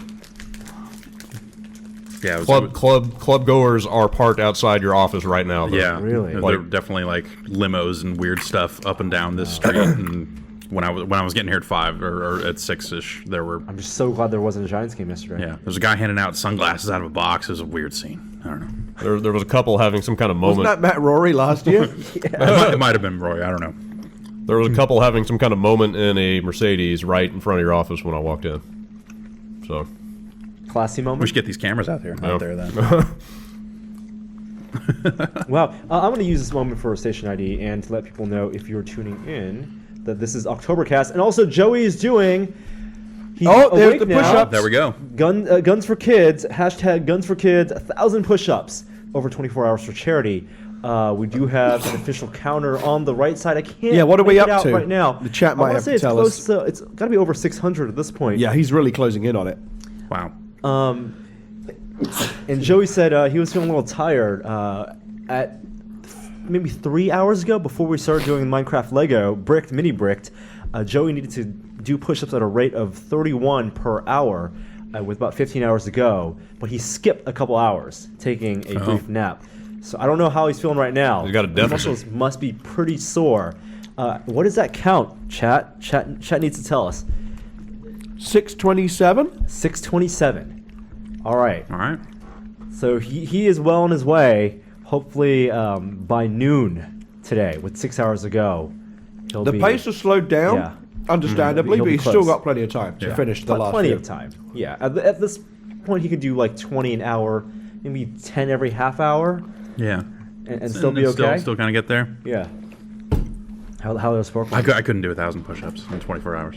Well, do you know what the record is in 24 hours? No. it's like 10,507. But that is I knew it! incorrect. That is the right number for the wrong record. Minoru, that is sequential Yoshida, push-ups, right? non-stop. That is not in 24 hours. That is just non-stop. Oh. Yeah, in an hour it's 47,000, or in Okay. 24 hours 47,000. Oh, but taking breaks, though. Taking breaks. Okay. And there's Same actually guy? a YouTube Yeah. video. Same guy or Time some lapse, different guy. Yeah. Different disciplines, you know. Oh, That's yeah. messed up. Yeah. Yeah. So- Pork So- buns. So how's Medal of Honor Warfighter? Did you put that review up? No, I didn't put it up yet. Okay. I need to mess with it a little bit more. Yeah. I'm on the fence. Oh yeah. Yeah. Yeah. That's that is maybe the nicest thing I've heard someone say about Medal of Honor Warfighter all week. Yeah, I've been avoiding reviews as I try to do, or I think as we Yeah. all try to do, Right. with Yeah. everything that we're reviewing. But Yeah. it's impossible not to hear a little bit of the runoff here and there. That's what Twitter's there for. Yep. Is, for people to complain about things So- that they view as subpar, which is yeah. everything apparently. Yep. Just So let me get again or the inside of that pork bun. So that's the word. I'm not It hungry is, enough. it is, it is low quality meat. I it am is not hungry definitely. enough for If that. that is your hang up on these things, Yeah. these are not for you. I would rather just have the bun by itself with no meat inside than have. That's crazy that pork talk. bun. Yeah. I would. I might have one of the. Is there any more of those pork buns? Oh, yeah. One of those. No, I managed to go through all of them. Let's see here. Hitting a lot of doubles now on these cards. I didn't realize there were so many. Yeah. So have you guys already talked Surface to death? We have. We did. We talked, started. Okay. I'll just go back and watch it. It's okay. We started about it again, but I mean, we did, you know, it's sitting- there. Feel I'm free sitting here to in front of it. you know, I'm- get hands on with it. No, Will's got it Have locked, some so I first can't. impressions. Oh, the password is just 1 2 3 4. That's not a great password. It is the same password as luggage, apparently. Is this? No. You got to no. use the touchscreen. Huh. So is this keyboard not active at all No, it is times, or active. how does that? But you can't log in with it. It might be that one might be a little defective. Try detaching it and Great. reattaching it. They sent us like all the colors for the touch keyboard. Oh, weird. They want to make sure we were covered. I'll come back. Yeah. To So what do you think of it? I mean, is it? Is it okay, or- Gear and I had only had. Oh, yeah, let's never see messed if with it too much. I think it's really Not too interesting, long. and Yeah. I think it makes a very good first impression. The build quality is really good. The keyboard actually works surprisingly well. And the interface is very slick.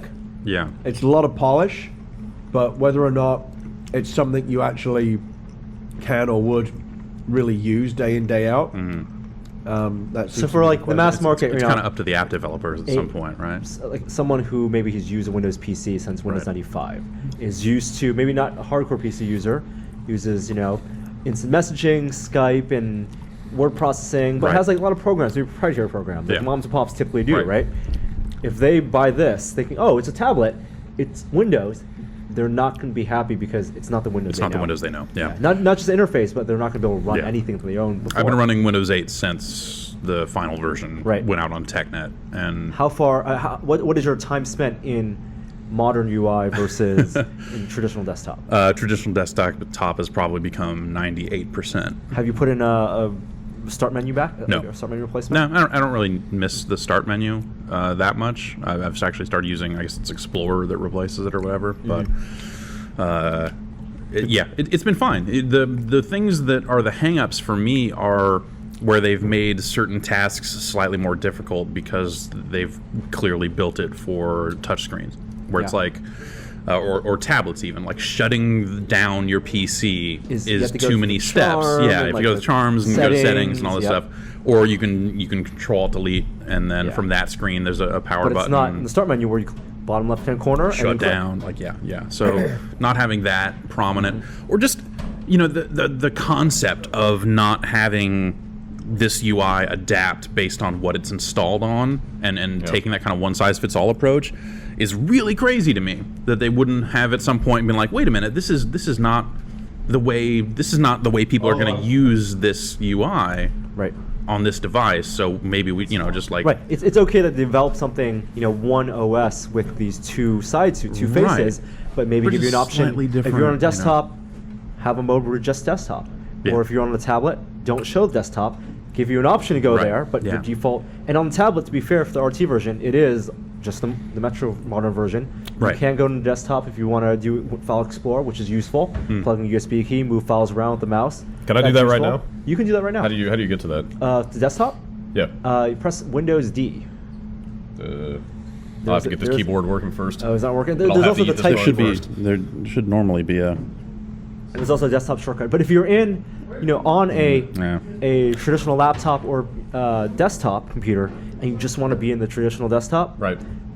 you still have to start when you start. Oh, yeah, yeah. You have to see the start screen. They Right. wanna- So I was reading that they distinguish between running apps in desktop mode and then I forget what the other mode is on a PC. It's it's like Star Screen mode or Metro mode or whatever you want to Start call screen. it. But that applies to everything, right? Like I saw some complaints that like if you're running Chrome there are two versions of Chrome. in whatever Yeah, that other yeah. mode is, that like you can't like don't sync. there's no like yeah. symmetric multitasking. It's really Like, crazy. It stops doing Yeah. stuff in other apps when you like. Why would they Yeah, on a PC? Why would they do that? Well, I think it's they're kind of prepping for you're gonna have to run different executables and with different expectations based on what you're running it on. So like for RT or something like that, they're going to need that full screen view or whatever.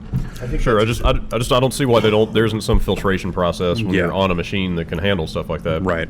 I mean, but it's the start menu. I mean, is generally fine, and I get around that by I just have Chrome in the bar on my desktop, and when you hit it there, it launches proper Chrome. So hitting the Windows key is going to pull up this, like the instead of thing. just the little start menu in the corner, it just makes this pop on and off. So you can just tap it and then go back and forth. And in terms of keystrokes, hitting Windows key and then starting to type is the same as it is on 7, right? Exactly. Like it'll still launch stuff. Yeah, totally. But instead of having it in a bottom left-hand corner, small window where you can still see the stuff you have. It takes over the whole on your screen. desktop. It takes over the whole screen. But then if I were to like type in Chrome and hit enter, does it pop you back to the real desktop, or does it start it in No, the... it would probably start it in this mode. I'm not See, it's not simple. feeling a compulsion to go get Windows 8 hearing all this. I mean, it doesn't. Nothing about it seems vital to me at all. Yeah, that's the from thing. From using it for a few months now. Like, Yeah, I mean, if you're already I like it just fine. It's if you're already fine. using Windows 7, as most people presumably are at this stage, and you're perfectly Very happy, happy I'm with not it. seeing any reason to upgrade. Right. The thing that the only real benefit is a little bit faster. I have heard that it's more optimized. And for a desktop user, it makes very little sense. Oh, now you won't. I have to say, when I picked that up for the first time, because this is the first time I've used a touch device with it. Yeah. All the swiping in from the sides and edges and all the stuff that's really weird with the mouse and keyboard, Right. like all the charm stuff, is great when you're on one of the 10 touch devices that are shipping for Windows. The charms on a 8 right dual now. screen monitor are ridiculous. It's terrible. because I'm moving over to the right side of the screen, but if I move too far, I'm on my other monitor. That So stuff, it's like very. I mean, and you can get the charms up on the other monitor, so I just go all the way over there for them. I mean, but- the thing I think I heard you said when I was brushing my teeth, though, is true. You don't have to spend time in that start menu at all. Yeah. The only reason I think it's there is so that they can say, look, hey, developers, we have 600 million people installed with this right now. Yeah, please so make apps you should for make it. apps for this. Please make apps Because the for it. app situation is real. It's not so good on the Windows Store, and it is active for x86.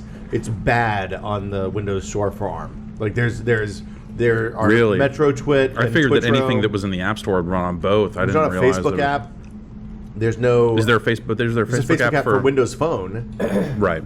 But There there isn't one that runs on desktops. No, but in Metro, right? There should be. There should if be, you're sure. using, because you can't install things. Right. Like you can't install. There's no Chrome. There's no version of Chrome, which is fine. I understand why Google probably wouldn't release an ARM version of Chrome. Sure. But there's no Dropbox app. There's no RDO. I think Pandora works on Chrome. I haven't checked that. Kindle works, but the app's kind of very clearly something that was not real well thought out. Right.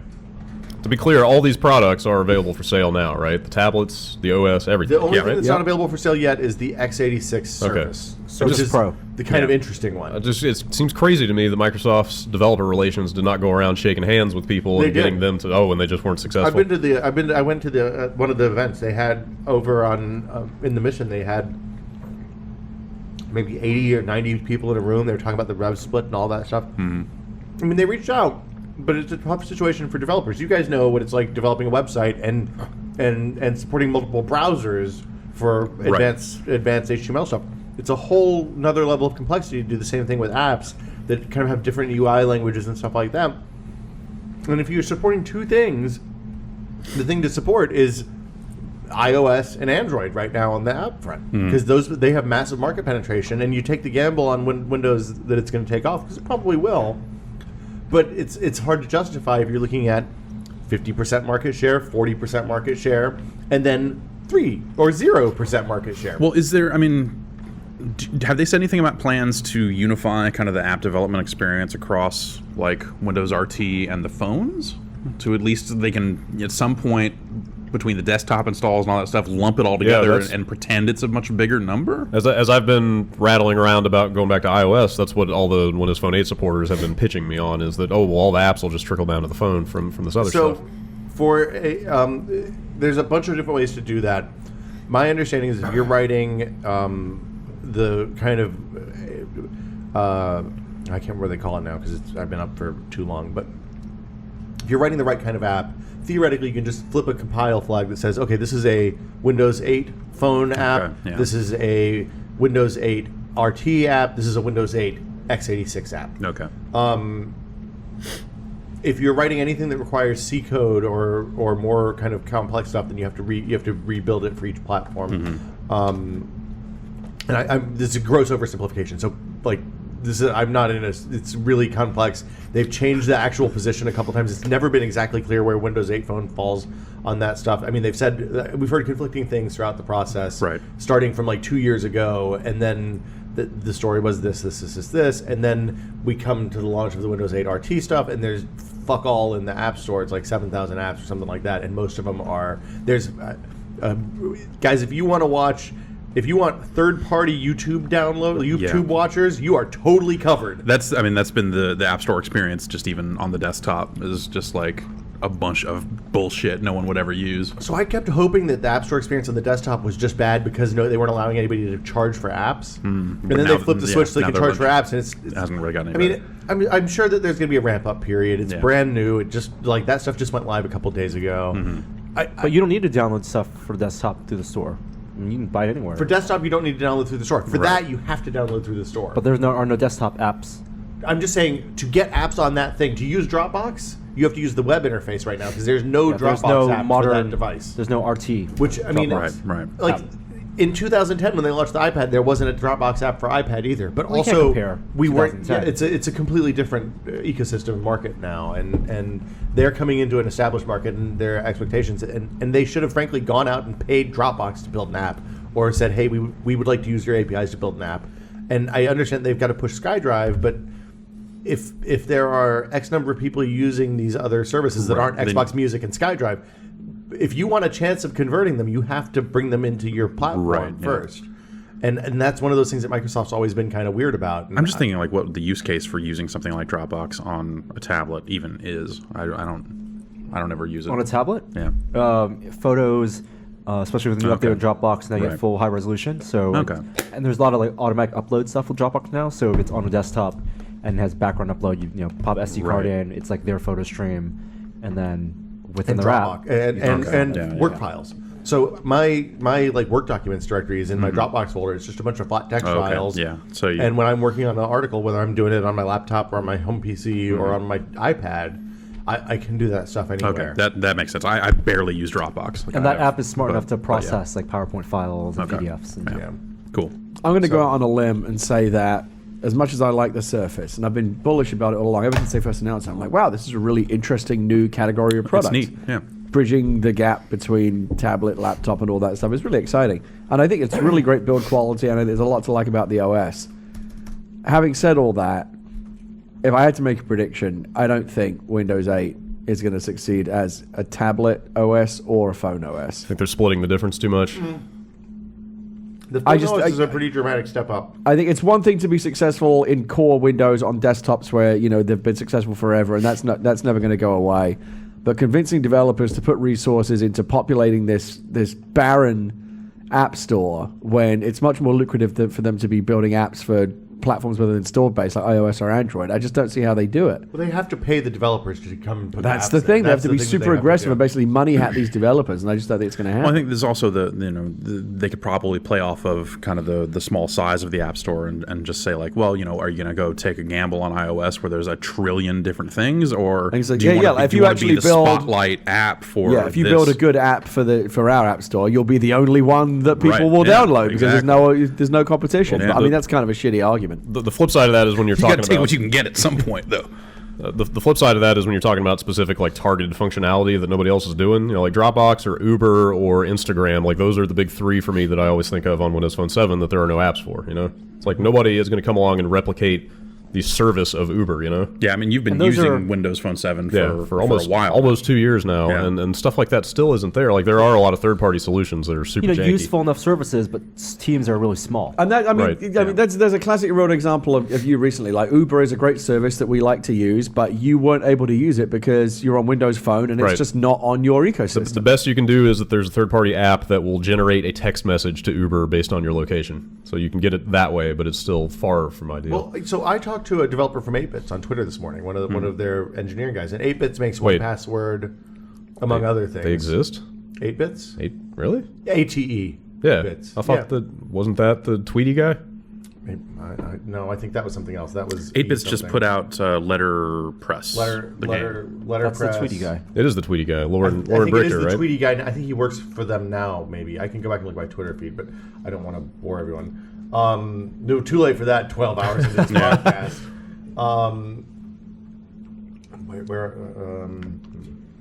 But anyway, we had an extended conversation about. Here we go. Agile Bits. Sorry, not 8 Bits. Okay. I did have LastPass in my head. Agile Bits, who makes 1Password, which is a great password management tool. It syncs to Dropbox, which is another one of the things I use Dropbox for. And like using that thing with my 36 character Twitter password or whatever it is, it's all random letters and numbers and is impossible to type. I really became I don't think I really appreciate how important having a 1Password app on a platform that I use is. And when you're talking, I mean, and that's just one example. And there are definitely some password managers. There aren't. I think there's LastPass, which is the one that is well integrated across multiple OSs and multiple mobile platforms. But it's like that stuff is really crucial when you're launching this new platform. And I mean, they literally the right way to handle this from Microsoft would have been to go to the top 50 apps on iOS and Android, or top 200, or whatever the number is, to get the sweet part of that curve, the thick part of that tail. Yeah. And say, look, we're going to pay you this amount of, we want to fund development of this because we think it's that important for you to have your stuff on iOS. If you have time, we will develop it ourselves and let you sign off on it. If you have an API, you'll just give us access to the API. We want to make this happen. And they needed to treat it like they did the Xbox launch, because if you look at the first Xbox launch, they did a pretty good job. They got some really solid first party games in. They got Rare on board. They got, I mean, Perfect Dark being shit or not is irrelevant. They had people on who were making products that people were excited about, and while they did that, they kind of fixated on things that are real weird, like Fruit Ninja, and I mean, they have Angry Birds, which is great. Angry Birds is huge. I know it's a massive success. Sure. But I got to think at some point, Angry Birds in space saturation has hit, and the people who are interested in that probably have already experienced it on one of the other 35 platforms it's available on. Right. So, I mean, in this case, the Star apps aren't necessarily games. They are the things like RDO and it's real basic lifestyle functionality stuff. That's just not there. Well, there's a Yelp app, I guess. I mean, there is Yelp. Yeah. Okay. There is Yelp. Netflix is on there. Hulu's on there. That's great. There is some stuff, but not everything. I mean, that's the thing. It's like that is the one thing that is driving me away from Windows Phone, is that I want apps and they're not all there. Like, if an app exists, it's on iOS. Like, period. So have you made the plunge yet? Have you made the switch? I'm getting there. Still prevaricating? No. I've just been too busy to deal with switching carriers and all that stuff. But you've made the decision that you're going to jump. I decided in my heart ages ago. I just need to follow through with it. It's just been hard to get a phone. Yeah, so like whose phone is that? That's mine, I think. Oh, okay. Yeah. I was like, Jeff went white. No, what's going on? I might. Whatever. At this point, like I would buy any iPhone 5 I could get in stock, but I'm not going to go wait in line for one. I was convinced. That's where I draw the line. Are they still Yeah, somebody. I think Patrick was telling me yesterday there was a line outside the Davison. There's still supply outside the Apple store. Like. I can't believe that. I could have sworn by now you'd be able to just walk into the store. Like they launched that thing where you go after 10 p.m. to their site and try to reserve one at a store, and I'm sure we live in the part of the world where that's really hard anyway, but I'm there at like 10:05 adding phone to cart, and by the time I get through the process, it's like, nope, all over. Yeah, nothing all for gone. you. Yeah. Sorry. So. And even if you do that, you still have to wait in some kind of line when you get there in the morning. It's not like the long queue. You don't have to get there early. It's like a 5-person line. At least you know you're I going to get figured one. I would just get there, an hour after opening and go like. Give See, me my that is damn the phone, plus side of a Windows Phone or whatever. You don't have that. Yeah, but the night they started taking pre-orders was the night before we did the big live show. So we were just all super busy, and at the time they were going on sale, like we ended up getting hotel rooms down here and stuff because we didn't want to drive down and do the show and stuff. Yeah, it worked out great. There's a lot of likable stuff about the Windows Phone 8 platform. I think the Lumia 920 is a really nice looking phone. The HTC phones are great too. Like all that stuff, everything about it looks appealing, except there's just no guarantee that at the end of my 2-year contract, it's going to be any better software wise than it is right now. Well, and so that's the other thing about these life cycles. I mean, Jeff, you're a frequent upgrader, as has been established for the last I have a problem. 3 or 4 years. Yeah. Well, but if you're on a 1 or 2 year upgrade cycle for this stuff, there's no reason to take the gamble on the new platform building out to be what you want. Just wait 2 years and see if it's better the next time when the next time to upgrade comes along, and you can make the move then if that's what you're looking for. I mean, nobody should buy something like this on the hope that it's going to be better than it is today. You should buy it because it's the thing that you need or the thing that you want right now. And that applies to That is the Surface exact too? that's the exact argument. I mean, I think that applies to everything that you're spending money on. Yeah. I don't think you should buy things on spec, hoping that it's going to be better than It's it like is buying today. those old, buying Quake 3 because like all those Quake mods are gonna be awesome. Yeah. Whatever, man. Quake 2, it's so Quake many 3 Quake mods. Quake 3 was awesome out of the Quake gate, 3 is a man. perfect You're right. game out of the You are box. right. You are right. Out of the box. The Quake 3 could have been the space levels with the jump pads and like Yeah. DF6. It and could have that been would've it. Q3 test was enough. It could have been Q3 DM17, Yeah. the game, and I would have been all right. Put a railgun out on a platform in Yep. space Yep. and let me snipe people as they jump. Yep. Man. We bind Can we- zoom. you We should bind do- zoom to middle mouse and go. I'm going to put something out there crazy right now. I know there's a lot of new games coming out every day. Uh-huh. I think you should do a Q3 test TNT. Whoa. I wonder if that Well, would even. why not? does Oh, we it do- have I to mean, be doing- a I mean, does it doing have to Master be a Stack, Master why not server? Quake Yeah. 3? We've actually done Quake done 3. Quake It was 3, fun. yeah. It was a lot of fun. And we ended up playing a lot of 17. The two old school Quake TNTs we've done have been some of the most fun. The ones. Quake 1 was Oh man, fantastic. I want to go back to that. Yeah. And I want to try and do Doom 1 at some point Yeah. with some of the mods and stuff that have come Well, out. so for there's that. actually So- Doom has gotten so fucking weird at this point. Yeah. It's the source has been out for so long. People have modded it so crazily. Yeah, there's like Brutal Doom. Brutal where Doom. they've Is that gone still a and- scene? Oh yeah. Wow. Like, Yeah. like more Like like a new version of Brutal Doom is coming out. It's more like, robust on than ever, Halloween of this actually. year. Like there's still someone out what's there going. Brutal Doom? I love that. It They've is. replaced all they've You need to watch the put trailer. yeah the They trailer. made it 3D? It's- No, but they No. put a lot more impact into all the weapons and the reactions and stuff. So it's a lot of really gory death animations and just great. killer explosions. Shoot somebody with a fire rocket effects, launcher, you're and going to get like 5 times the gore exploding Oh, out. I Apparently, that sounds blood fantastic. splatter. Apparently- It's still the same game. though. fatality. It's still basically the same game. yeah, but- they're like kill moves. Yeah, Apparently, they have fatalities of Doom Guy doing Mortal Kombat fatalities to imps, like picking him up over his head and just ripping him in half. And weird shit apparently, like that. apparently I the new totally wanna version play when you that. fight the cyber demon, you can press F to flip it off. Like it's just they've added just Yeah. every So they made stupid. it Duke Nukem is what every- you're saying. yeah, there's, like- there's a kick in it also. Yeah. So yes, they have made it like, Duke Nukem. every I'm out. I'm every back out. every You guys every are stupid assholes. thing they could think of. Yeah. You know, we're coming up on 8 o'clock, so I don't know if we want to do every 2 hours we save. Mm-hmm. We're saving we're archiving this. Thanks Control actually S to help every from 2 you hours. guys. Yes, so future You generations guys can all study loaned this. us a piece of hardware that makes the archiving of massive streams of video actually possible. It's It's it's fucking weird magic. how hard that is. Yeah. Yeah. Well, 'cause it shouldn't be. We do in this day and age. we do video podcasts, Right. And like the first 3 months we were doing the video podcast and archiving them, it was a good 10 hours of me Yeah. trying to figure out each time what the best way to like compress and encode. And, all And then that half the stuff ways you was. compress it, the audio and video are out of sync. Yeah. And it's just Or like it Yeah. bombs out 2/3 of the way through, and you're like, oh, well, I got to do that over again. And, Right. and you're here at 1 o'clock in the morning, and like the bums look at you like you're a crazy person when you leave, and that's not where Right. you want to be. No. So I'm gonna put in a request for the magic box because that's awesome. Okay, well, so All right, here we go. This is the end of this segment 7, I think, of Octobercast. We will be back in just a second. If you're watching this on YouTube, just go to the next video. In the meantime, prepare for some live stream exclusive content. Talk amongst yourselves, gentlemen. I'm gonna right. click some buttons. Now we say what's really going on. It's still not going to be archived. How make keyboard